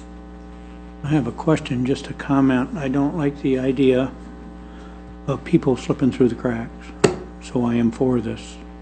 And I don't feel that we should have people that are in the court process not abiding by it, and especially when they may be out there intoxicated with children in the vehicle. Good point. I mean, why do we do the service if it's not being effective?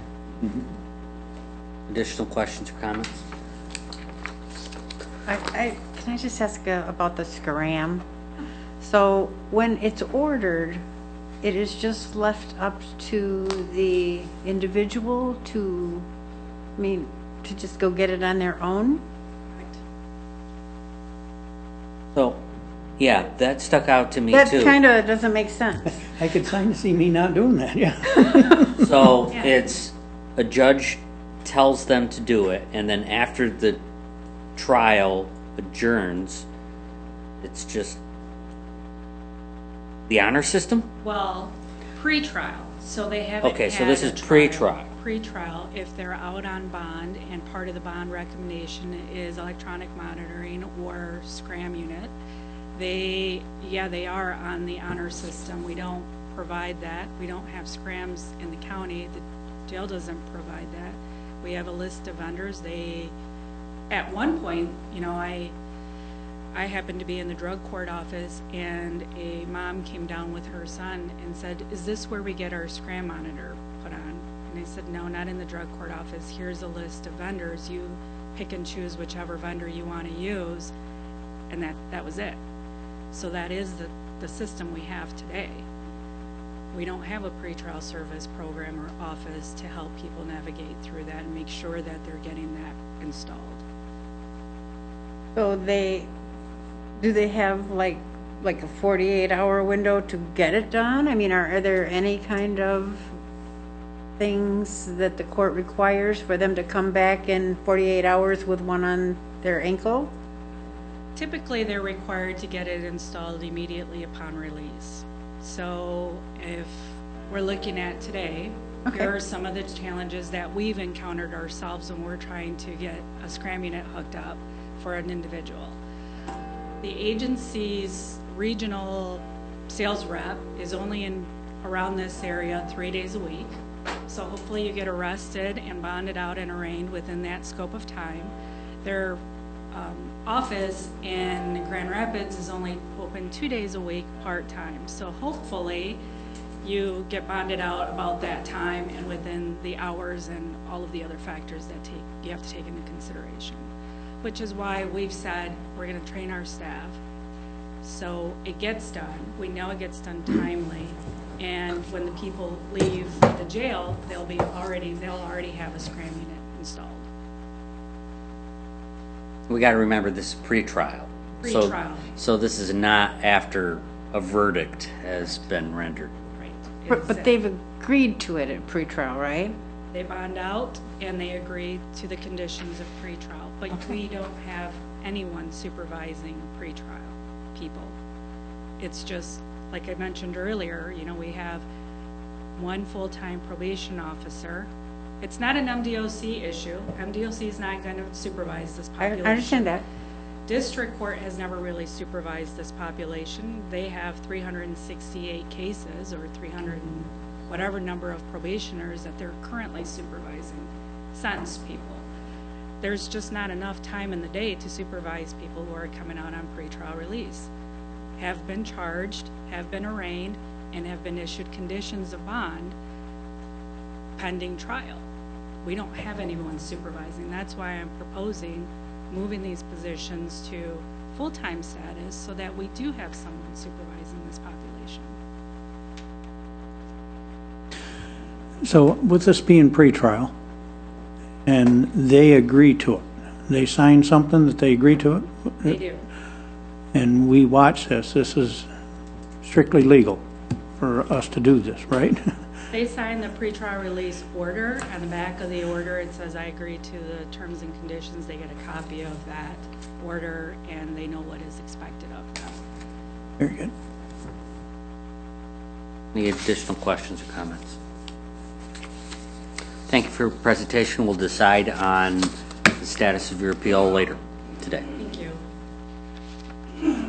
The next appeal we have is from the Parks and Recreation Commission.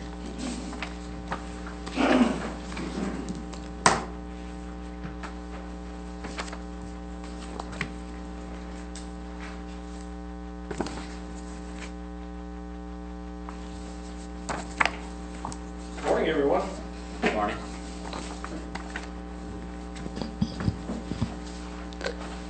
Thank you. I apologize, you did not get this in your packets. Had a little challenge with power last week, which many people did.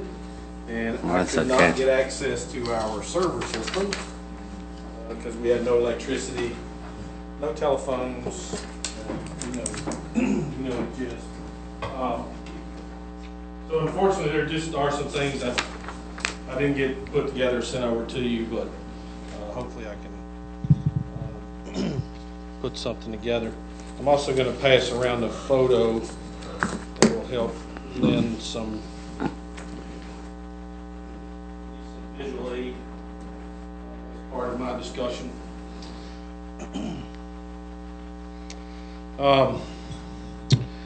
So the request that we had submitted for the 2022 budget was a total of $105,833, if I remember correctly. Put my glasses on.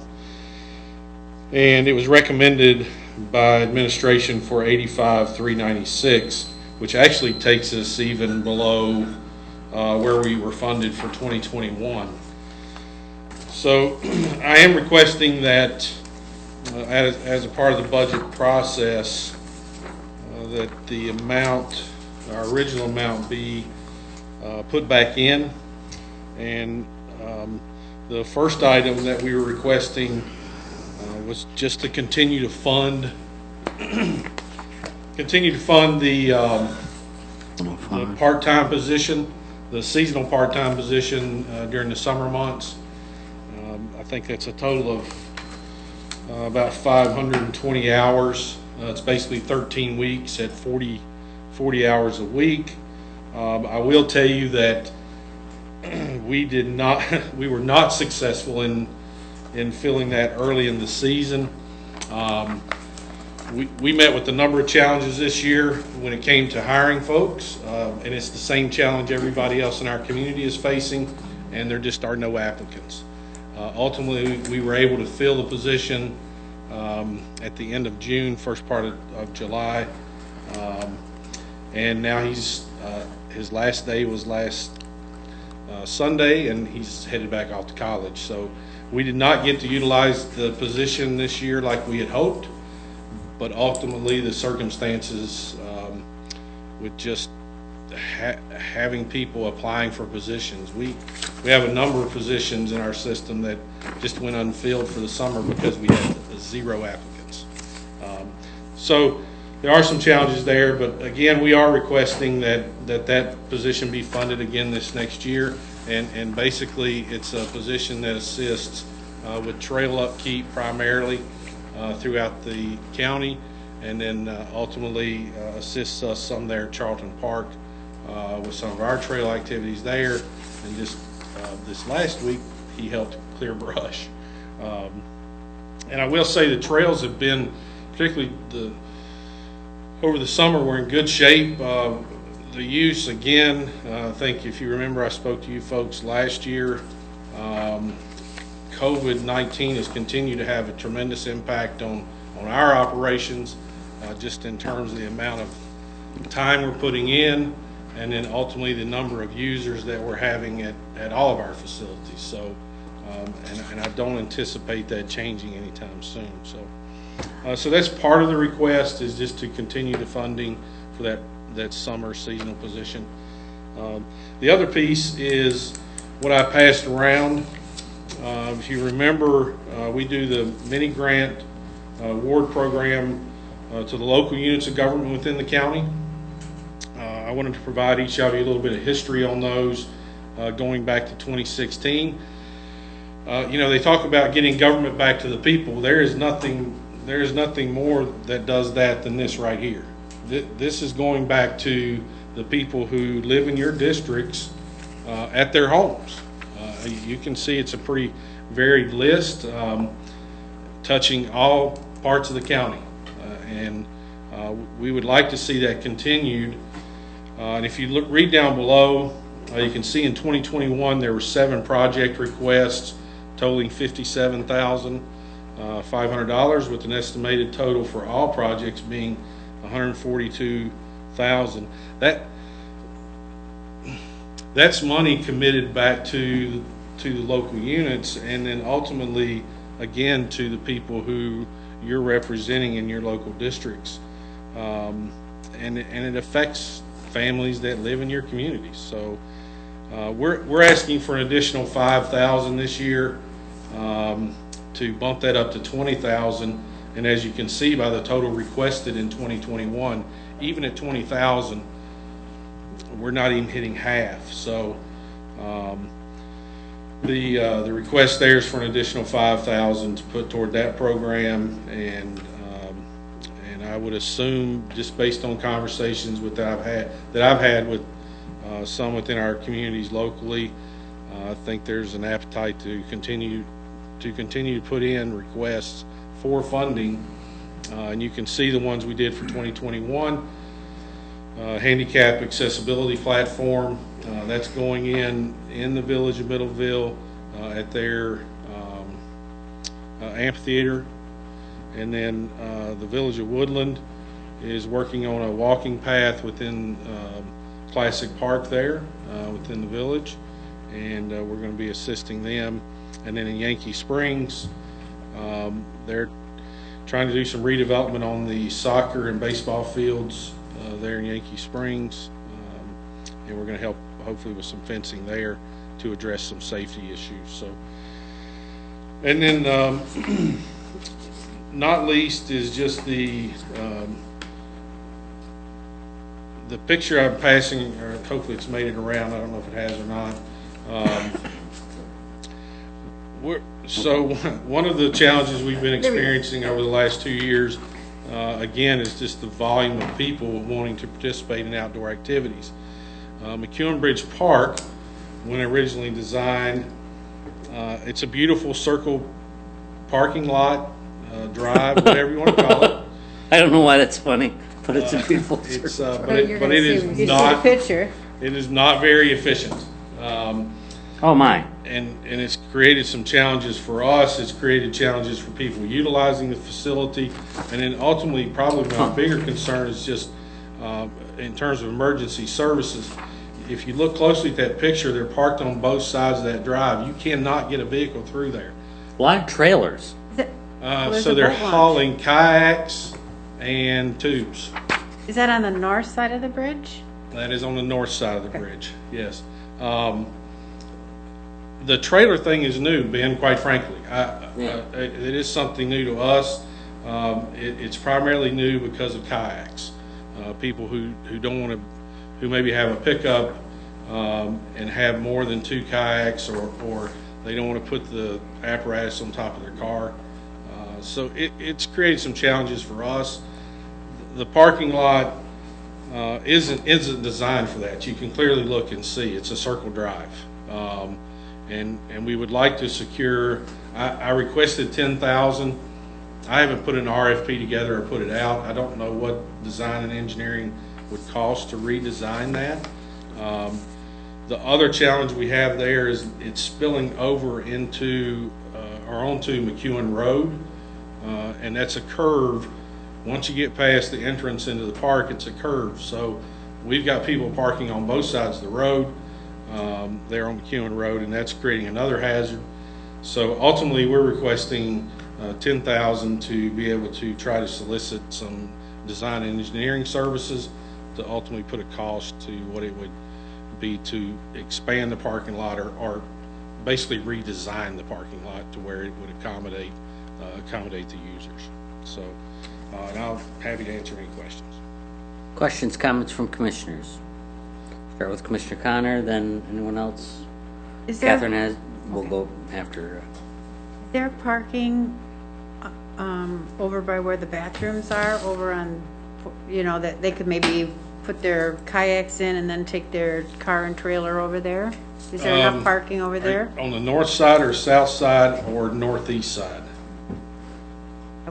I guess I would call that not by where the boat launch is, but it'd still be on the north side of the road, but Okay, I would have thought that would have been west, north. That is the picture of the north side parking where the restroom's located. I think that is. I thought it was now, on the other side. Yeah, now across McEwen Road is the actual launch piece. Right. And no, there is no parking over there, and there's no room for it.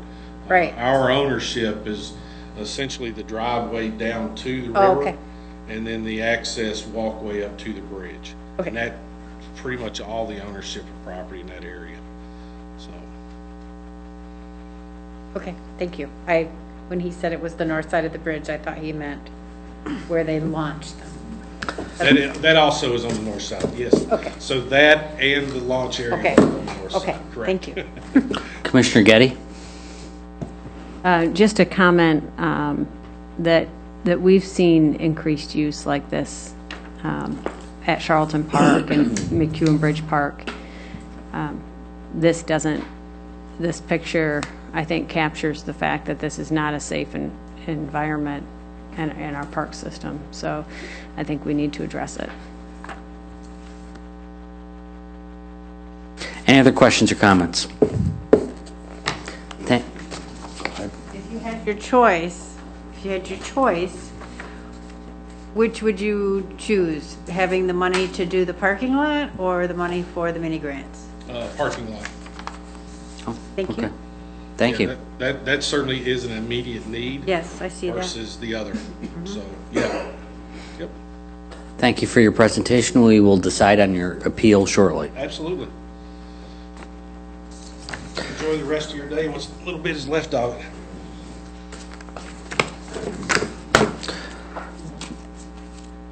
What are the board's wishes? Do we want to take a break? Do we want to decide on the appeals right now?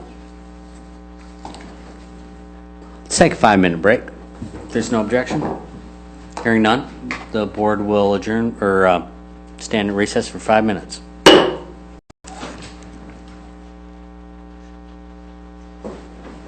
Let's move ahead with the Commission on Aging appointment. Then we'll take an item not on the agenda that Commissioner Connors bring regarding solid waste, and then we will decide on the 2 budget appeals. Sound good? All right. So at this time, the chair would entertain a motion to recommend to the Board of Commissioners approval to appoint a commissioner to serve on the Berry County Commission on Aging Board for the months of September 21 through December 21 as follows, and blanks to be filled in. Anyone want to make that motion? So moved. Is there support? It's been moved by Gibson, supported by Campbell. Discussion. So we have been assigning different commissioners to the Commission on Aging Board on a rotating basis throughout the year.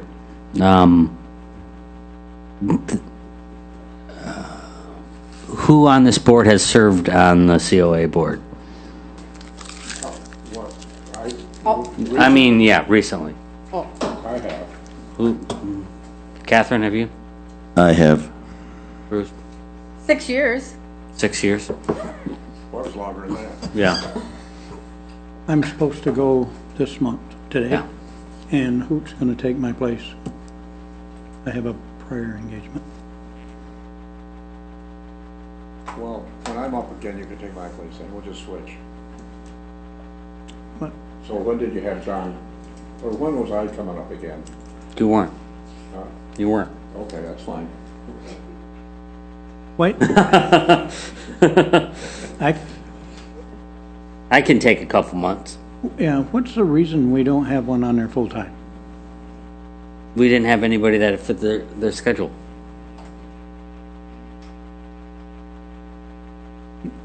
I've got committees that don't fit my schedule and I still go. Yeah. Well, I'll take a few months. I'll take September, October, and November.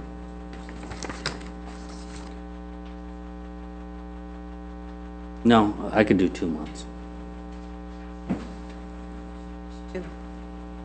September and October. Thank you. And then we'll start at the beginning of the year, we'll look at new committee assignments and try to assign somebody permanently. I think they deserve that. Yeah. They do. If you need somebody to finish out the year, I would do that. Chairman. Okay.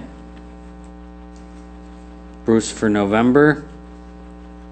And Catherine, can you do December? Yeah, I can do December. Thanks,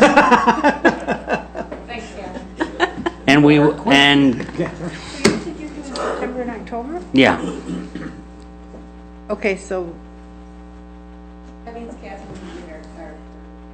so Bruce is taking November. November. And we will try to appoint somebody permanently at the beginning of the year. I guess my comment is that if it was in the evenings, I could do it. Yep.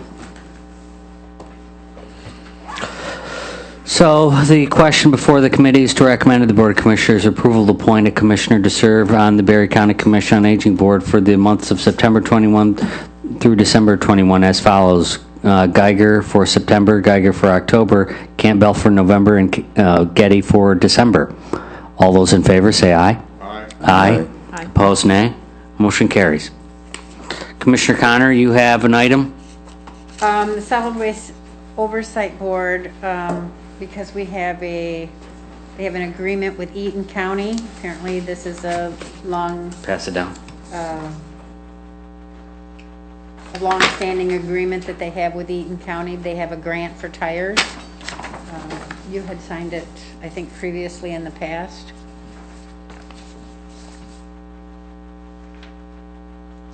Last year. So the chair would entertain a motion to recommend to the Board of Commissioners approval of the attached memorandum of understanding between the Berry County Solid Waste Oversight Committee and the Eaton County Resource Recovery Department to establish financial responsibility in the event the scrap tire disposal costs exceed projections for the State of Michigan Department of Environmental, Great Lakes, and Energy Scrap Tire Cleanup Grant Program fiscal year 2020 through 2021 grant. Do you remember doing this in the past? Oh, hold on. Who wants to make that motion? I will. Motion is made by Connor. Is there support? Support, Getty. Support by Getty. Discussion? I do not remember signing this in the past. But I could have. Okay. When Jay Van Stee handed it to me, he more or less indicated that this was, done to be to use Eaton County's grant. So this... Okay, so what does this mean if we have too many tires? That we will, the Solid Waste Oversight Committee will be responsible for the extra costs.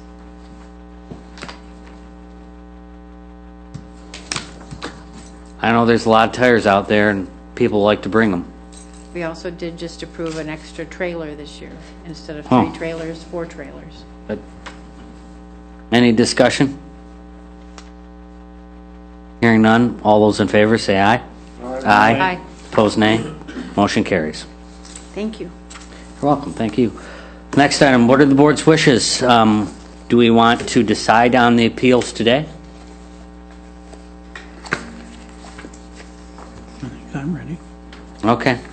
The first appeal was from the courts requesting more staffing time for pretrial services.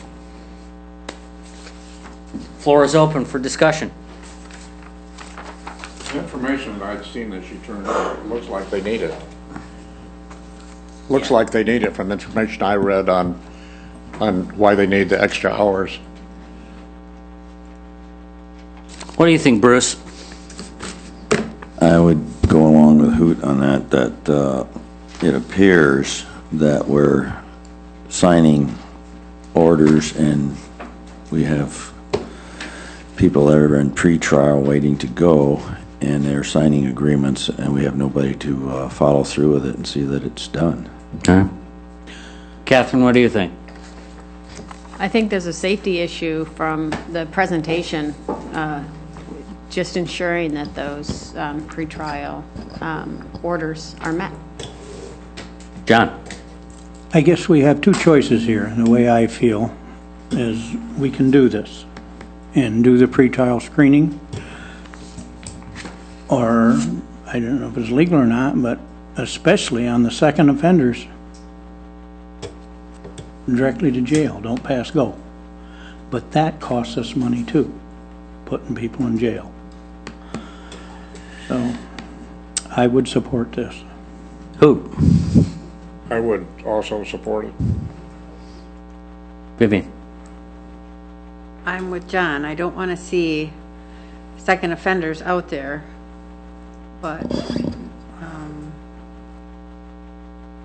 I don't know.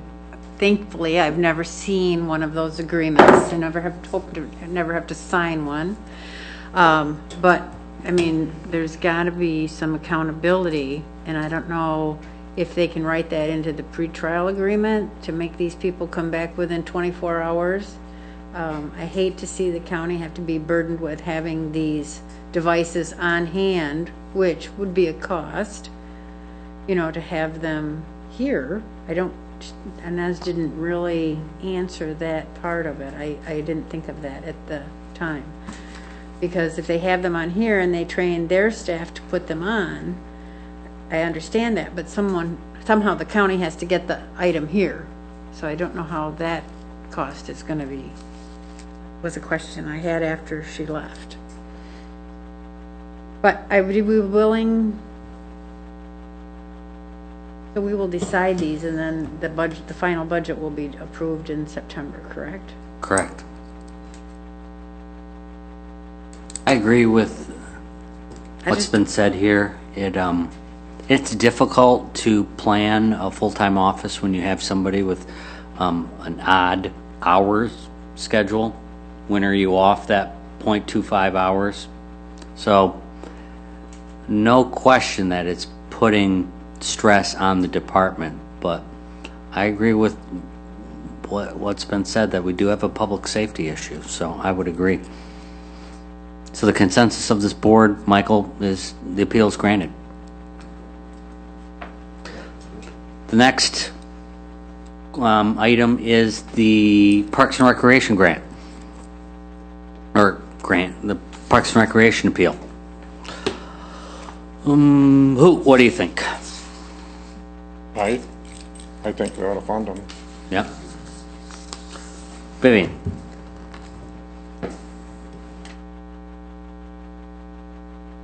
That mini grants tripled since it started. 16 to 21, 5 years, it's tripled from $5,000 to $20,000. It's been effective though. Yes, but now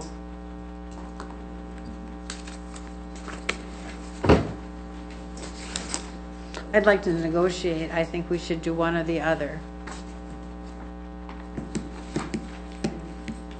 Not exactly sure. Catherine, aren't you on Parks and Rec? Yep. There is there room to expand the current parking lot? Yeah, I think the question is to redesign the parking lot, that circular design is not efficient for the use that it's getting. So it probably argued that it was a bad design from the very beginning, but it definitely is not working now for who's using it. Especially we've got a lot more people with COVID who are probably using it. I mean, I think in general we're having an increase in use of park and open spaces, and the river being one of them. And then COVID exacerbated that, certainly. John, what do you think? I guess I'm in favor of the parking lot, like Dan, over the mini grant. And I'm not saying get rid of the mini grant, I'm just saying don't enlarge it this year. yes, that's. Bruce? I'm leaning in the direction of the parking lot also. I think that there's so many things that taxpayers contribute to that they don't really have a visual of what's happening to their money. But this case, the parking lot, many people will see the improvement, and it shows them that they are getting a little bang for their dollar on their tax money. So, and there's a safety issue there. That looks like a horrible parking lot. I've never been there, but it does look horrible. It does look horrible. Catherine? I agree with parking lot being a high priority. The maintenance position, the seasonal part-time position, is also really important for those very same reasons that that staff at Charlton Park and our part-time parks administrator, they're spread way too thin for it to be sustainable.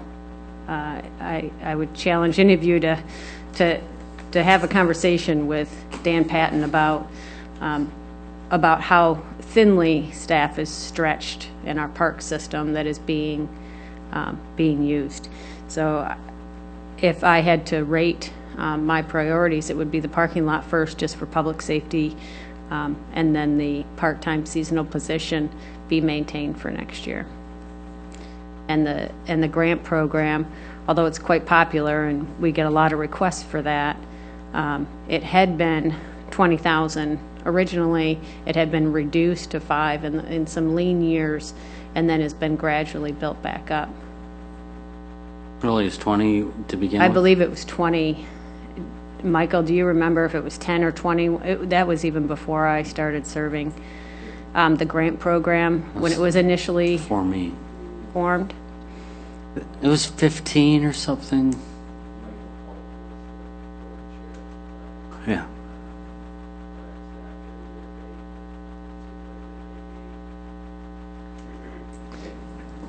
It seems to me that it was originally 25.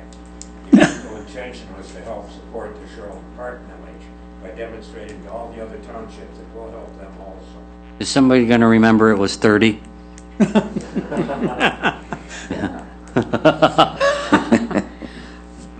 Okay, well, thank you. Now, there is a bit of history that we do need to be cognizant of. I do support expanding the parking lot. It does seem to be a need. So is that the consensus of the board that we're going to fund the parking lot? I'd like a question to Yes. Catherine. I don't see anything in here. I see a 2% increase on staffing wages, but I don't see anything about a seasonal position. I think that's the temporary salary. Yeah, second line down, I think, in their temporary salary. I was just looking here in the, Oh, it's on the other sheet they had there, I think I seen. Michael has a comment. Well, I was just going to comment, and to that,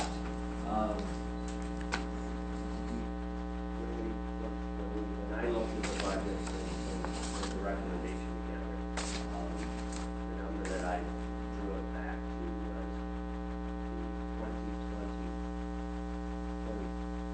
2021 amount prior to the appeal last year. So that one administratively, had we not, had not looked at that pre-appeal number, probably would not be in question at this point.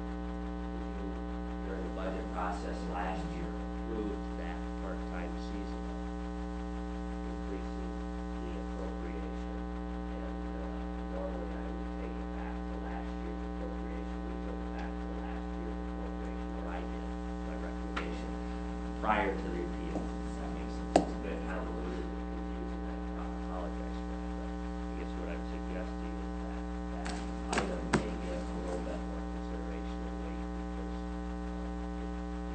it inadvertently was reduced back or out of the Right. recommendation this year. I would like to see it okayed with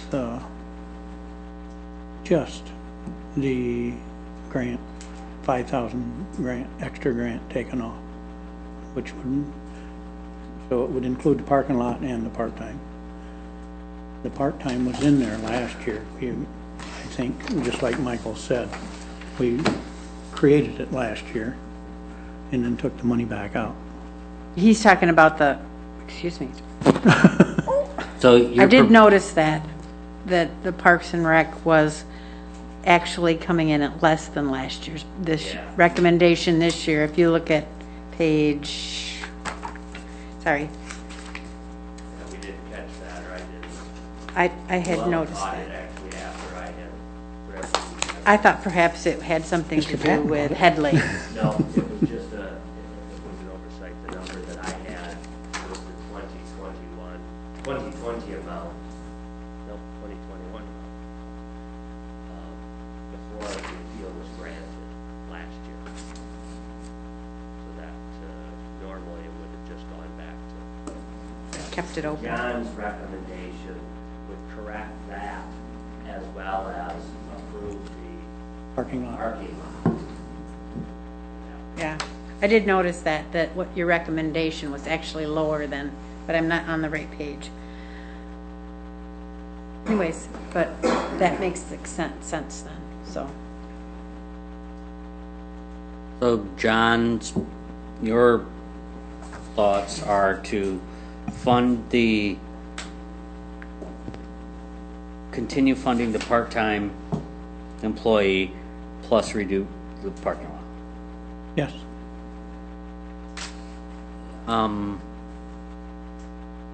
Who on the board agrees with that? Raise your hand. Seems that it is the consensus of the board. So without objection, hold on. Do we need to vote on this? Or is it the I consensus think we of the just board? did by hand, didn't we? Well, don't we just make the recommendation and then the budget gets changed and then we approve I- that? I'm just trying to make sure I got the consensus. I'm just- So, yeah, it appears the consensus of the board, we're going to continue funding that part-time position, and we want to do the parking lot. So yeah, that's on page 23, I found it again, where it actually shows that Michael's recommendation is actually $4,000 lower than Great. last year's budget. All right, limited public comment. This time, any member of the public wishing to address the committee may do so for up to 3 minutes.